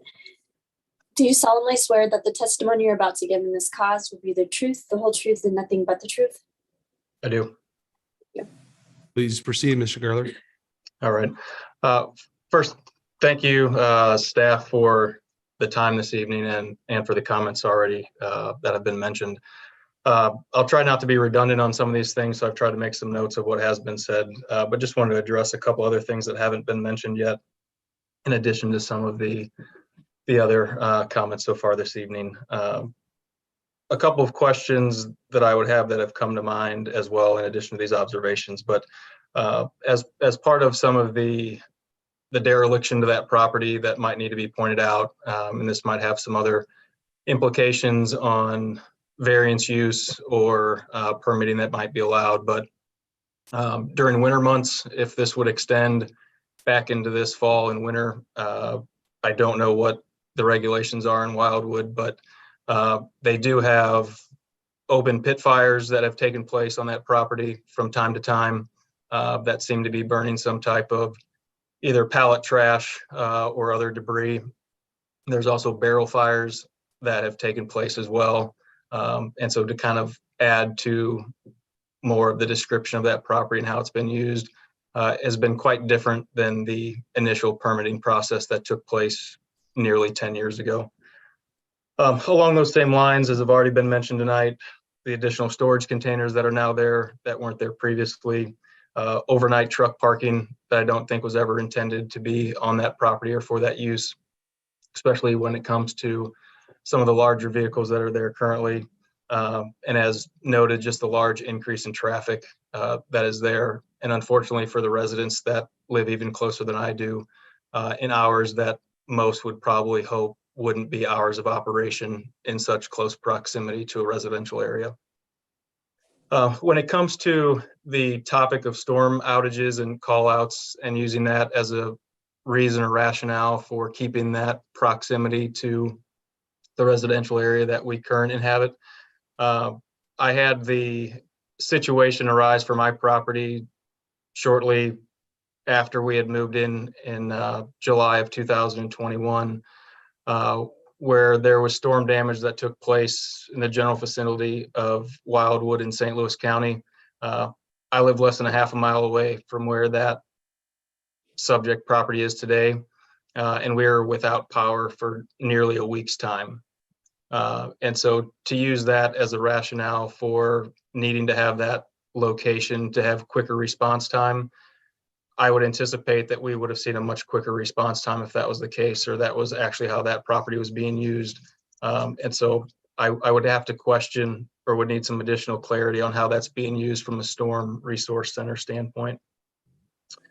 Two other things to consider, and I appreciate the apologies and the commentary by Ameren, as most of us that are probably in this room weren't around when some of those agreements were made initially in the past, and them coming to acknowledge that. What I also would have us all acknowledge is that Wildwood isn't responsible for provisions in contracts that were made without properly having the permitting process or without properly having the authority to make the agreements in those contracts that they set forth on. And so while that might be putting them in a hardship situation today, anytime that someone enters into a contract, they should probably make sure that they check their facts appropriately to make sure that they can carry out on them appropriately during the terms of those contracts. So I would have the board please weigh that in their considerations. The other question that I would have is, if the current use of that property is the majority for laydown services, and that we have continual deliveries and then usage of materials on a very regular basis, as I think most neighbors would describe, with the frequency of in and out trucks that are using that facility, then my question would be to help me understand why we would need such a long length of time to then vacate that property of those materials. Because my understanding is that those things are used on nearly a daily, if not weekly basis, and that the turnover rate of that material is quite fast. And so if we would simply stop the ongoing deliveries or shipments of new products to that site, then just by the natural sense of time, we would have an elimination of nearly all the products that are on that site, or an expectation that those products would be put into service in a short amount of time. So while I appreciate the first speaker's generosity on how long they might want to allow Ameren to continue to operate there, I'm also very aware that Ameren has a good amount of resources at their disposal, along with real estate that's readily available, and real estate agents that would probably service them well trying to find a new location. So I would urge the council to consider a much shorter time frame. I think anywhere from 30 to 60 days is probably appropriate for trying to clean off the additional materials that are there. And then from a site cleanup standpoint, that time frame could be negotiated with, I'm sure, another third-party contracting company. The last thing that I would mention is that I understand that there needs to be some type of balance between the services that they provide to the rest of the community and the inconveniences that some of us have locally. And so I don't want that to fall on deaf ears either. So if there would be a perceived or real interruption in their services to others in our community, to make sure that that's weighed in the decision about either granting the variance or the timeline for them to come into compliance.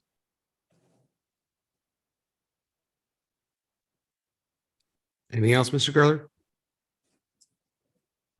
Not at this time. Any questions?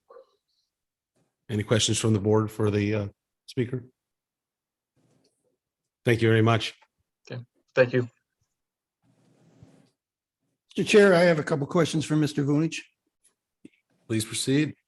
Whether it be tonight or a month from now, would we approve the variance with a time limit, or would we disapprove the variance with a time limit? You know what I'm saying? Say no variance, but you have to be out by October 1st and restored by November 1st. I'm just making up dates, but, or do we approve it with it have to be out by October 1st?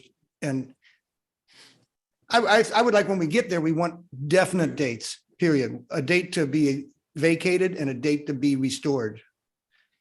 My understanding is it has to be an affirmative, but Correct. If you voted to deny, it would just be a vote to deny. If we vote tonight, it's done tonight. Okay. I was just curious as to what our position is. And you're saying you would like between now and July meeting to work with the people and to work with Ameren to get a better roadmap of where we're going? well, unfortunately, the department may be the villain in the room, but we're recommending denial. And the denial did not have any period of time other than the 30 days that's allowed to the applicant to appeal a decision of the board to the St. Louis County Circuit Court. As Mr. Riley mentioned, when he first contacted me after the warning notice was sent to leadership at Ameren, Missouri, there was a promise made that they would address the site. They would address the safety concerns that had been raised and certainly the condition of the site. Suffice to say, when I went out there this morning, I was quite disappointed. I'm not against denying, but is it reasonable that they can physically be out in 30 days and so forth? I'm not in that business, so I don't.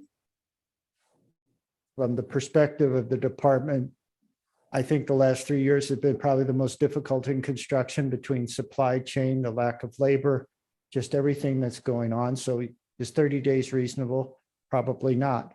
But from the department's perspective, this is a use variance. Well, in my mind, they had 10 years. So, they've been, I don't know whether you call it illegal or non-compliant for 10 years. So they've gotten away with 10 years doing it their way. And, Mr. Young and I have these conversations, but, in the hierarchy of variances, use and area variances, those are the toughest because you're really basically circumventing the legislative process. Help me understand the timeline. So you said a notice of violation was sent to Ameren. Can you walk us through when that was delivered because you said that maybe there was a set of circumstances in the notice and then you went out to check on it today. Can you kind of walk us through how this has progressed? It was right after the first of the year. So it was the winter months. I believe it was approximately February. I sent the notice to one of the vice presidents in the real estate leadership at Ameren, Missouri. Mr. Riley followed up shortly thereafter. We talked about the circumstances, certainly what the options were. And obviously one was the Board of Adjustment. Thereafter, I provided information to Mr. Riley regarding the board process. Then the young lady kind of stepped in and from the real estate, there's a bit of a delay there, certainly understandable. And once Ms. Donzi, I believe, became involved, we got the application and then we started the process to have the applicant be able to talk to the board. Okay. And then if we did go through with the denial tonight, what would be the practical effect starting at midnight when we wake up tomorrow? Are they just in violation? Do they have a certain minimum period to comply? How does that process work post denial? Under local code, and I believe state statute, Mr. Young, they have up to 30 days from your decision to file an appeal with the St. Louis County Circuit Court. And so for 30 days, the department would not take any action against the applicant relative to that time frame in the event an appeal was filed.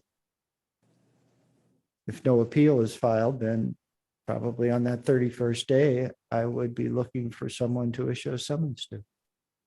From this board standpoint, that's really not our concern. No. Our concern is to approve or disapprove or whatever tonight.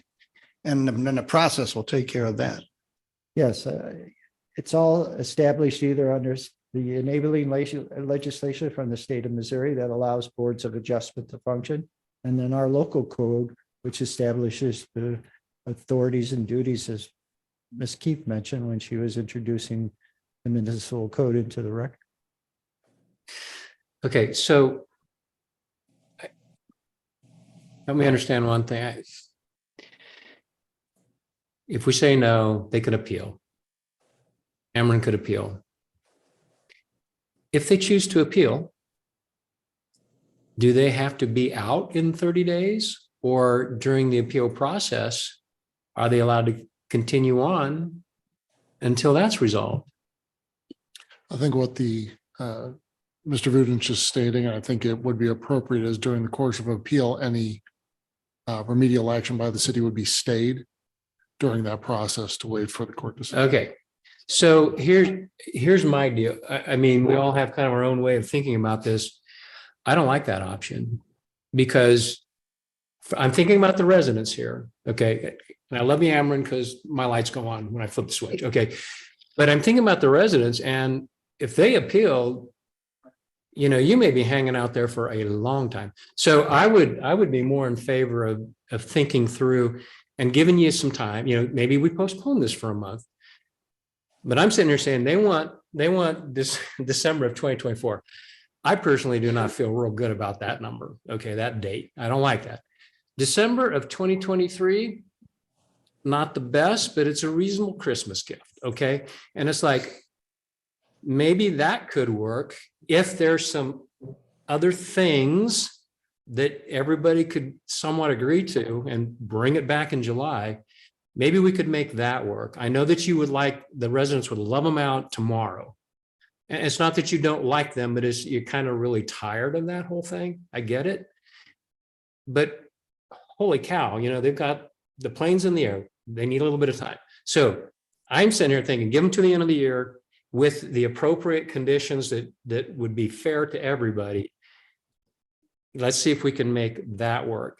And let's not get into this thing where we have an appeal or potential appeal, because I think that's not going to be to the residents, interest. That's my personal feeling. I don't know if they would do that or not, but they might. They're a big corporation. They could do it. So anyway, The attorney. just thought. Go ahead, If Mr. I could interject, an approval with a condition can also be appealed, just so you're clear on that. That was my question. Can Ameren appeal that too if they don't like it? They could, but wouldn't it make sense to at least give a chance for there to be some resolution that people feel like they can live with? Okay. And maybe that doesn't work, but doesn't work, well then, okay. Then we tried, then we did everything we could. Yeah. Well, Mr. Director, if we do deny tonight, there's nothing that would stop them from resubmitting with different conditions and then coming back in July or August or whenever would be most appropriate, given enough time for everyone else to consider input and such, correct? Yes, past practice has been, we've had property owners come back in successive meetings 2 and 3 times, because as they hear from their neighbors or hear comments from the board members, they go back and modify, maybe not as much as they probably did. And sometimes it works out, sometimes it doesn't. But yes, I know of no prohibition, Mr. Young, they come back with a different proposal, no matter how small that difference would be, can still come back. They can certainly reapply, yes. Well, no, I will say it depends on what the application is. Okay. I thought there was a 6-month or some period of time where they couldn't come back, and I believe that's for an identical request. that's for an identical I request. believe. Don't hold me to that. In our zoning ordinance, we have a knockout period when, if you're denied by the Planning and Zoning Commission or City Council for conditional use permits, special districts, overlay districts. I do not know the same situation with the Board of Adjustment. And certainly that's something which Mr. Young, Mr. Keefe, Mr. Newberry, and I can research. So Yeah, I don't believe there's such a prohibition. Obviously, it can't be the same application because you couldn't approve something that was identical in succession with a previous denial. It would be incongruous.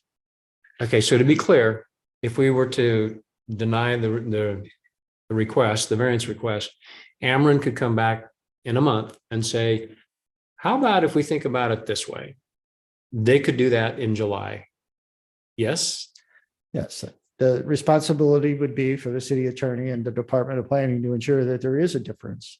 What I would call enough of a difference to justify basically the resources they're spending, the resources the city is spending, and those resources from our residents that come to the meeting to make it so that we aren't being, so to speak. Yeah. They could come back and ask for a 6-month permit, right?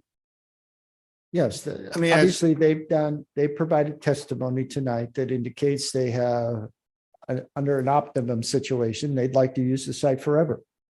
Yeah. Under a second optimum situation, at least through December of 2024, as Mr. Sprunger's mentioned. So obviously we could work through a number of different scenarios and have different proposals. I don't have a problem with anything they're doing. I just have a problem with them doing it there. If they do it in an industrial area, well, that's the way it should be. So- Jim, I think we all agree on that. Yeah. I think they even agree on that. The question really is just, how much time, if any, do we grant Ameren to move, clean up, done? And And then they're in their new industrial area, wherever that may is that be. for us to decide, or is that for postponement and Joe and the people in Ameren to come up with something for us? Well, again, the department's recommendation tonight is deny. to deny the requested variance because it, in the opinion of the department, it's a use variance. They want an industrial use in a residential area.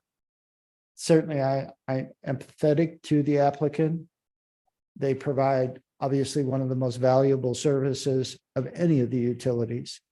We really couldn't have civilized life without electricity. But when I think of that valley and the pristine nature before all of this started in 2013, it was probably one of the prettiest rides. I think of all those people in St. Albans, the community that's their main access into and out of their homes. So there has to be some measure of understanding that you're getting a lesson in zoning. That's why industrial uses and residential uses generally don't go together. So then correct me if I'm wrong, but a denial tonight would be establishing that business as usual is no longer allowed, but it would not prevent both sides of the table from going and finding some alternative that might be a lesser than a continued of business that would work for everybody. If there is an inclination on the board's part to try to work out some type of compromise or solution, I would encourage you not to deny it.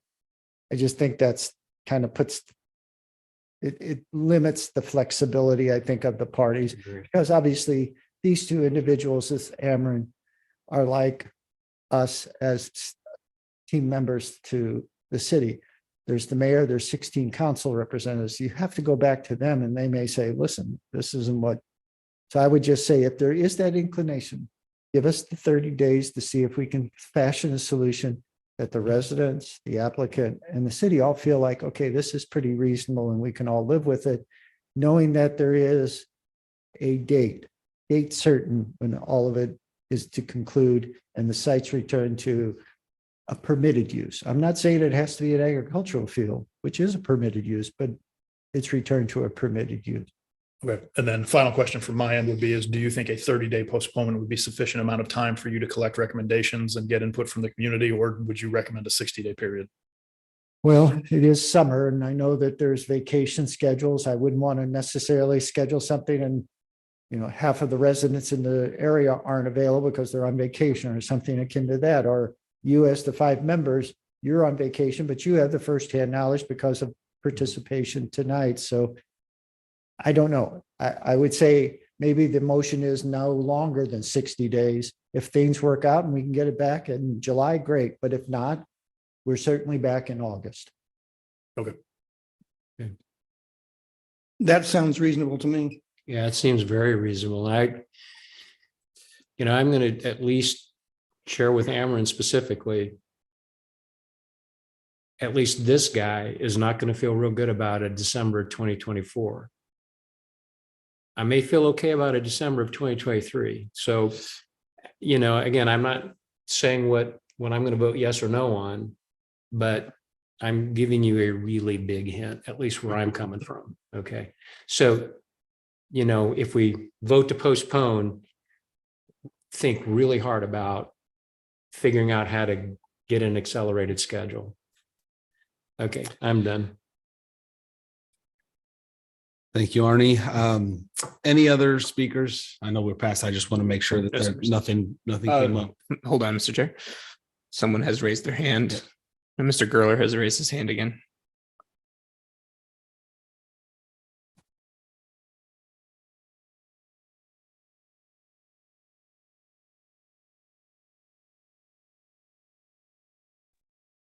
Welcome back, Mr. Gerler. All right, thank you. Just one quick comment about this idea of either denial or postponement and trying to reach an agreement. I would ask the board to consider that even with that postponement, really all that we're doing is giving more time to more than likely the inevitable of an appeal.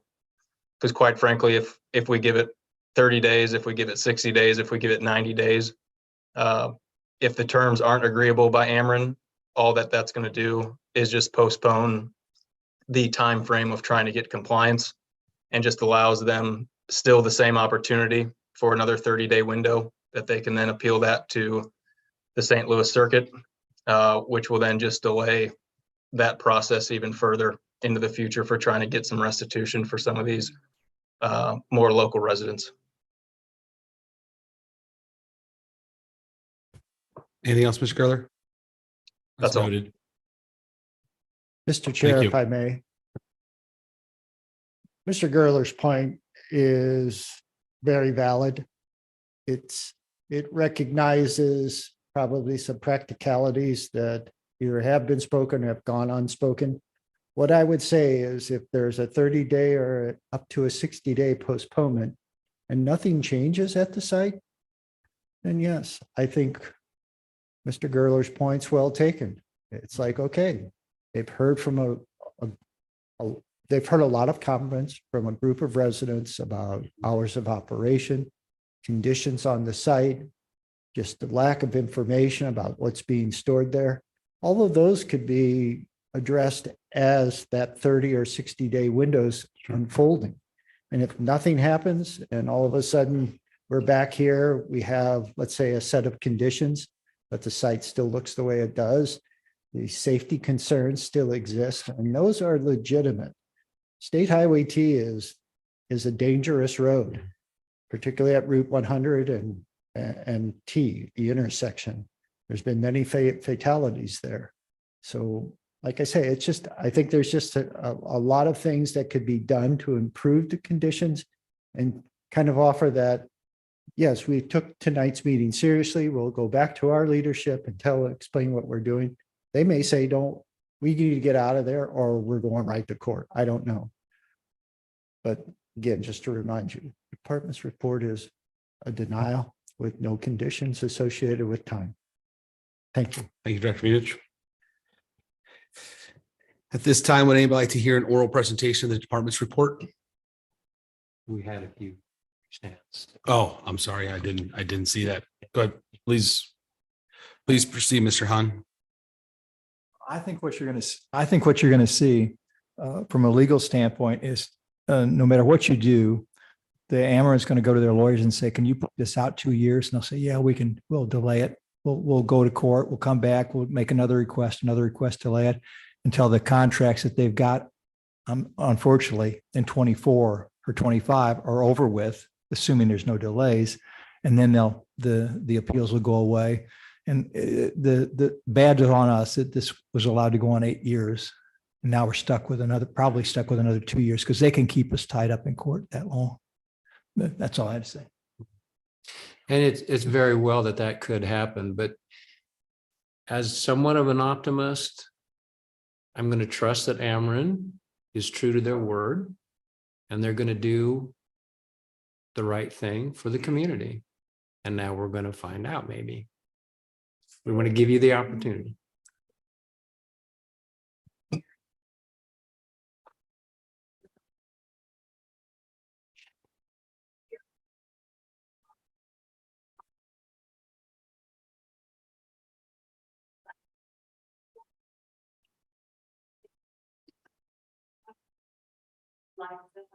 Make it better while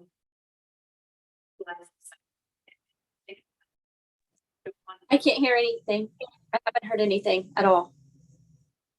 Sorry, Ms. Donzi, would you? I'm sorry, Courtney, I didn't hear you say anything, so I assumed you could hear. So I just want to make sure a majority of the complaints that we've heard tonight respond around the parking situation. And while you are making your decision, whether that be however you move forward with it for the next 30 or 60 days, if there is anything that we can do to the site that will solve the parking situation. A lot of the groups right now, the way that they maintain their groups, there's 5 different projects. So one site is over here, one site is over here. It's how they keep their equipment separated, their materials. We're partnering with MoDOT as well. and some major projects with MSD as well. All of those facilities are utilized in and out. That parking, 75% of the problem is revolving around the parking while you are making your decision. If there is some immediate needs that we can address for the citizens, we again are very open to that and workable to that while we make long-term maneuvers to get out of your hair. Thank you. Mr. Riley, if you want to please come up to the microphone. I wasn't gonna mention, I actually live in Lavin, so I can relate to what everybody is saying here from the resident side. We do want to be good stewards to the community, and I can assure you that this parking issue will be addressed this evening. Tomorrow morning, these vehicles will be parked off of the roadway back towards the back end of the facility. I don't control my emotions very well. As you can tell, I'm a little bit irritated. I'm irritated with our contractor for not doing what was asked of them to begin with. I'm embarrassed because we had this conversation with Joe 2 or 3 months ago. So again, Joe, I do apologize. I will get it addressed immediately, regardless of what the outcome is this evening. That's all I had. Thank you. Thank you both. I just wanted to add that if we postpone for 30 to 60 days, we will be watching to see what's happening in the 30 to 60 days. And if 60 days comes up and nothing's changed, that will weigh on us. Ms. Hahn? Just one quick request. If you do vote to postpone this evening, I would really urge you to make sure, I don't know why I did not receive, because I usually get notices of what's happening out there. I did not receive this. If I would have received this, I really think if my subdivision across the way, which is well within the purview, would have received this, I really think that you would have had more input for this too. Well, Director Vujic, do you want to address the? I think up to 30, 60 days, you've got time to round up everybody and get organized. And I think it's worth noting what the department does as a standard protocol, Director Vujic. Well, Mr. Chair, some of the notification requirements are set by our local code. We do advertise it in a paper publication, daily publication. It's the St. Louis County, and most people don't read it, but it meets the requirement of the law. We post the site with a sign. It was on what I would consider the east side. It was on the south side of the road, obviously, but on the east side of the entry area. And then we do a 3,000-foot radius with our postcards. And so that's well over a half mile. And what we count on too is when someone gets a notice, and maybe the neighbor is at 3,010 feet, let your neighbor know. We'll certainly check the mailing to make sure we did what we promised. I think in your packet, there is an aerial photograph that shows this area kind of like an oval shape in green. That was the mailing radius that was used to make the notification. I also would I know we prolonged the meeting by some of my discussion, and I apologize. Anyone that spoke tonight and provided contact information, those are the people I'll start with when the time comes. If there is a motion to postpone, and talk with Ameren, the neighbors, how best we can basically work on that solution. And then they can obviously contact any of their neighbors, and we'll do our best to kind of get everybody together and have a productive discussion. Thank you, Director Vujic. Just a moment. I think it's obvious that we're on the resident's side. We just got to know how to get there to get everybody taken care of.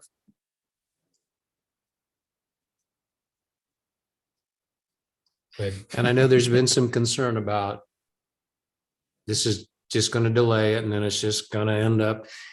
Okay, maybe so. I don't know. But I think I'm more in favor of 30 days, not even going to the 60 days, to provide maybe a little bit more time urgency. I don't know that 60 days is any better than 30. I think it's worse, but so I would be more of an advocate of, let's just go with 30 days. And if people are genuine and they're honest about what they want to do and get this resolved and be a good corporate citizen and all that other stuff, those are the right words, but now let's see some actions that go with that. So I'm more of a fan of like, just make it 30 days and then let's see where we're at. If I could offer a few thoughts before we do move towards the vote phase.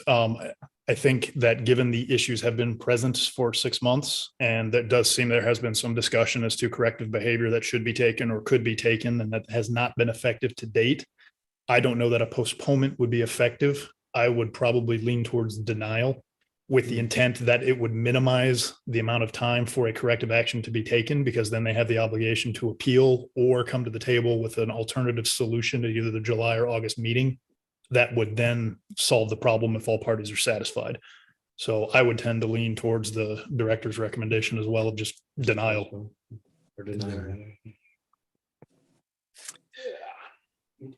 Do we have another speaker? Mr. Chair, I received a speaker card from Mr. Frick. I don't know if he was just providing his contact information or if he wanted to speak.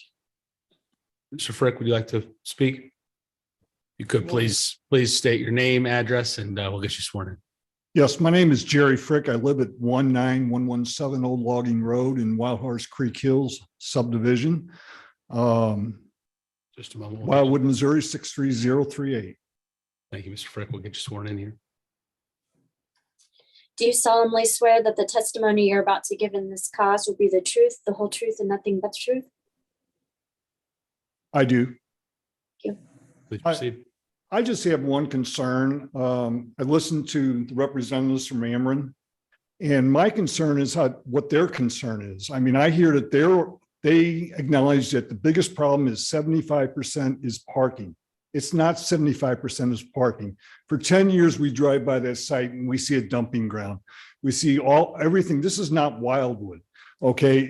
Yes, there is a parking issue, but my concern right now is they're going to go back and say, if we fix the parking, we're okay, because they said 75% of the problem is parking. No, it's not the parking. It's been 10 years of abuse or 8 years of abuse. And the way that property looks is terrible. It's terrible. And property values in the area, it doesn't help. So I just hope you take that in consideration. I hope Ameren takes that in consideration. Yes, we do benefit from Ameren, and we want them to, hold up their end of the bargain, but I'm concerned that they're looking at this at a different angle. So please, I hope you take that into consideration. That's my only comment. I have a question for you. Thank you for that. I was kind of curious about the 75% parking thing, but you've clarified that.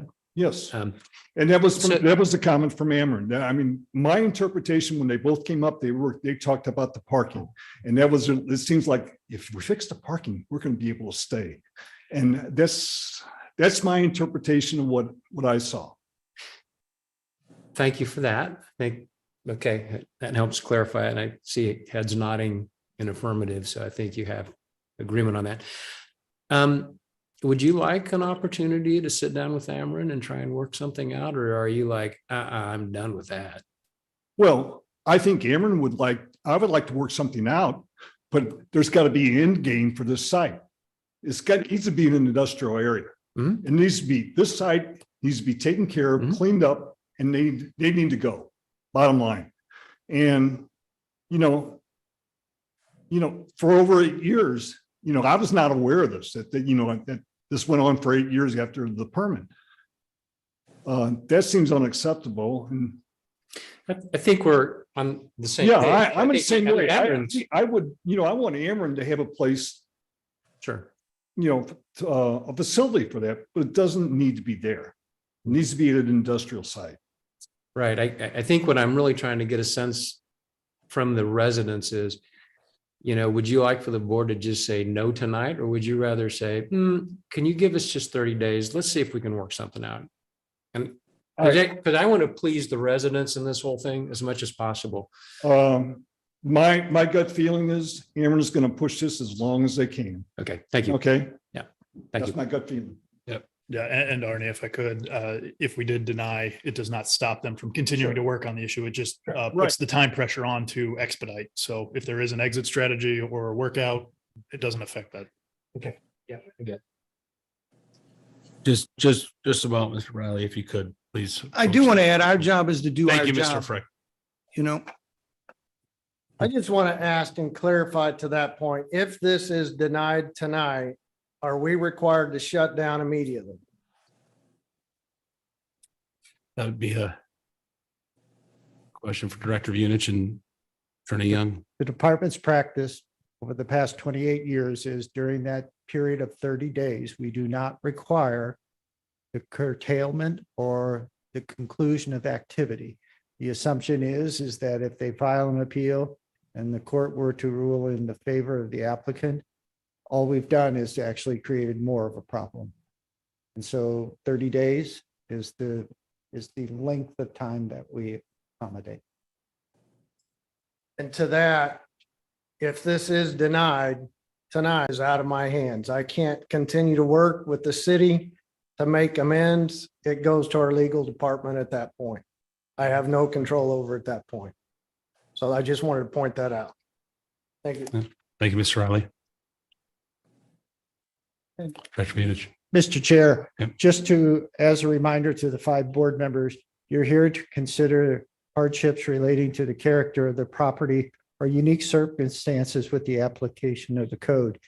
Trying to accommodate the residents or the applicant or even the Department of Planning, that's not within your purview. Thank you, Director Unich. Mr. Larson, a final comment? No. Fundamentally, it's about leverage, right? We lose leverage if we deny. Give us 30 days. You can deny it in 30 days. 30 days, reasonable, I agree. Don't delay beyond. Thank you, Mr. Larson. That being said, that concludes these speakers. Would anybody like to hear an oral presentation of the department's report? Any final comments from the Department of Planning? Thank you much. At this time, we will close the proceeding for a vote. Do I have a motion to approve, a motion to deny, approve with conditions, or a motion to postpone? Would that be correct? So we have a few options on the table here. Well, I'm going to jump in. I'm going to make a motion to postpone for 30 days to give Ameren and the residents and the department an opportunity to revise the variance request and present that revised request in July. Do we have a second to that motion to? Mr. Chair, if I could just make a clarifying statement. I know you say 30 days and you mean the next regular meeting, but I'm not sure that's exactly 30 days. So if I could Good point. suggest. Thank you. Thank you. Yeah, the July meeting. Thank you. So Postpone to the July meeting. If you could, Member Sprunger, restate your motion. So I make a motion to postpone the decision on this variance until the July meeting to give the residents, the department, and Ameren an opportunity to revise the variance request for the July meeting. Do we have a second to that motion? Second. Thank you, Mr. Sides. Mr. Chair, Yes. before you call for the vote, Mr. Young, on a postponement, is the supermajority required as if it were approval of the variant? Oh, it's a simple majority. Thank you, Director Unich. To that motion to postpone to July, Mr. Lux, how do you vote? I will object or deny that request. Mr. Van Nest, I deny. Mr. Sprunger, Yes, approved. Mr. Sides, I approve that request. I approve that request to postponement as well. So, sorry, I'm looking at that, which means we'll postpone to July. So, Is Mr. that correct? Chair, vote was 3-2. beginning next week, I'll contact the Ameren representatives, use the speaker cards tonight, and try to arrange an initial meeting so we can at least talk through all the issues we've heard tonight. And we'll be back at the next meeting in July.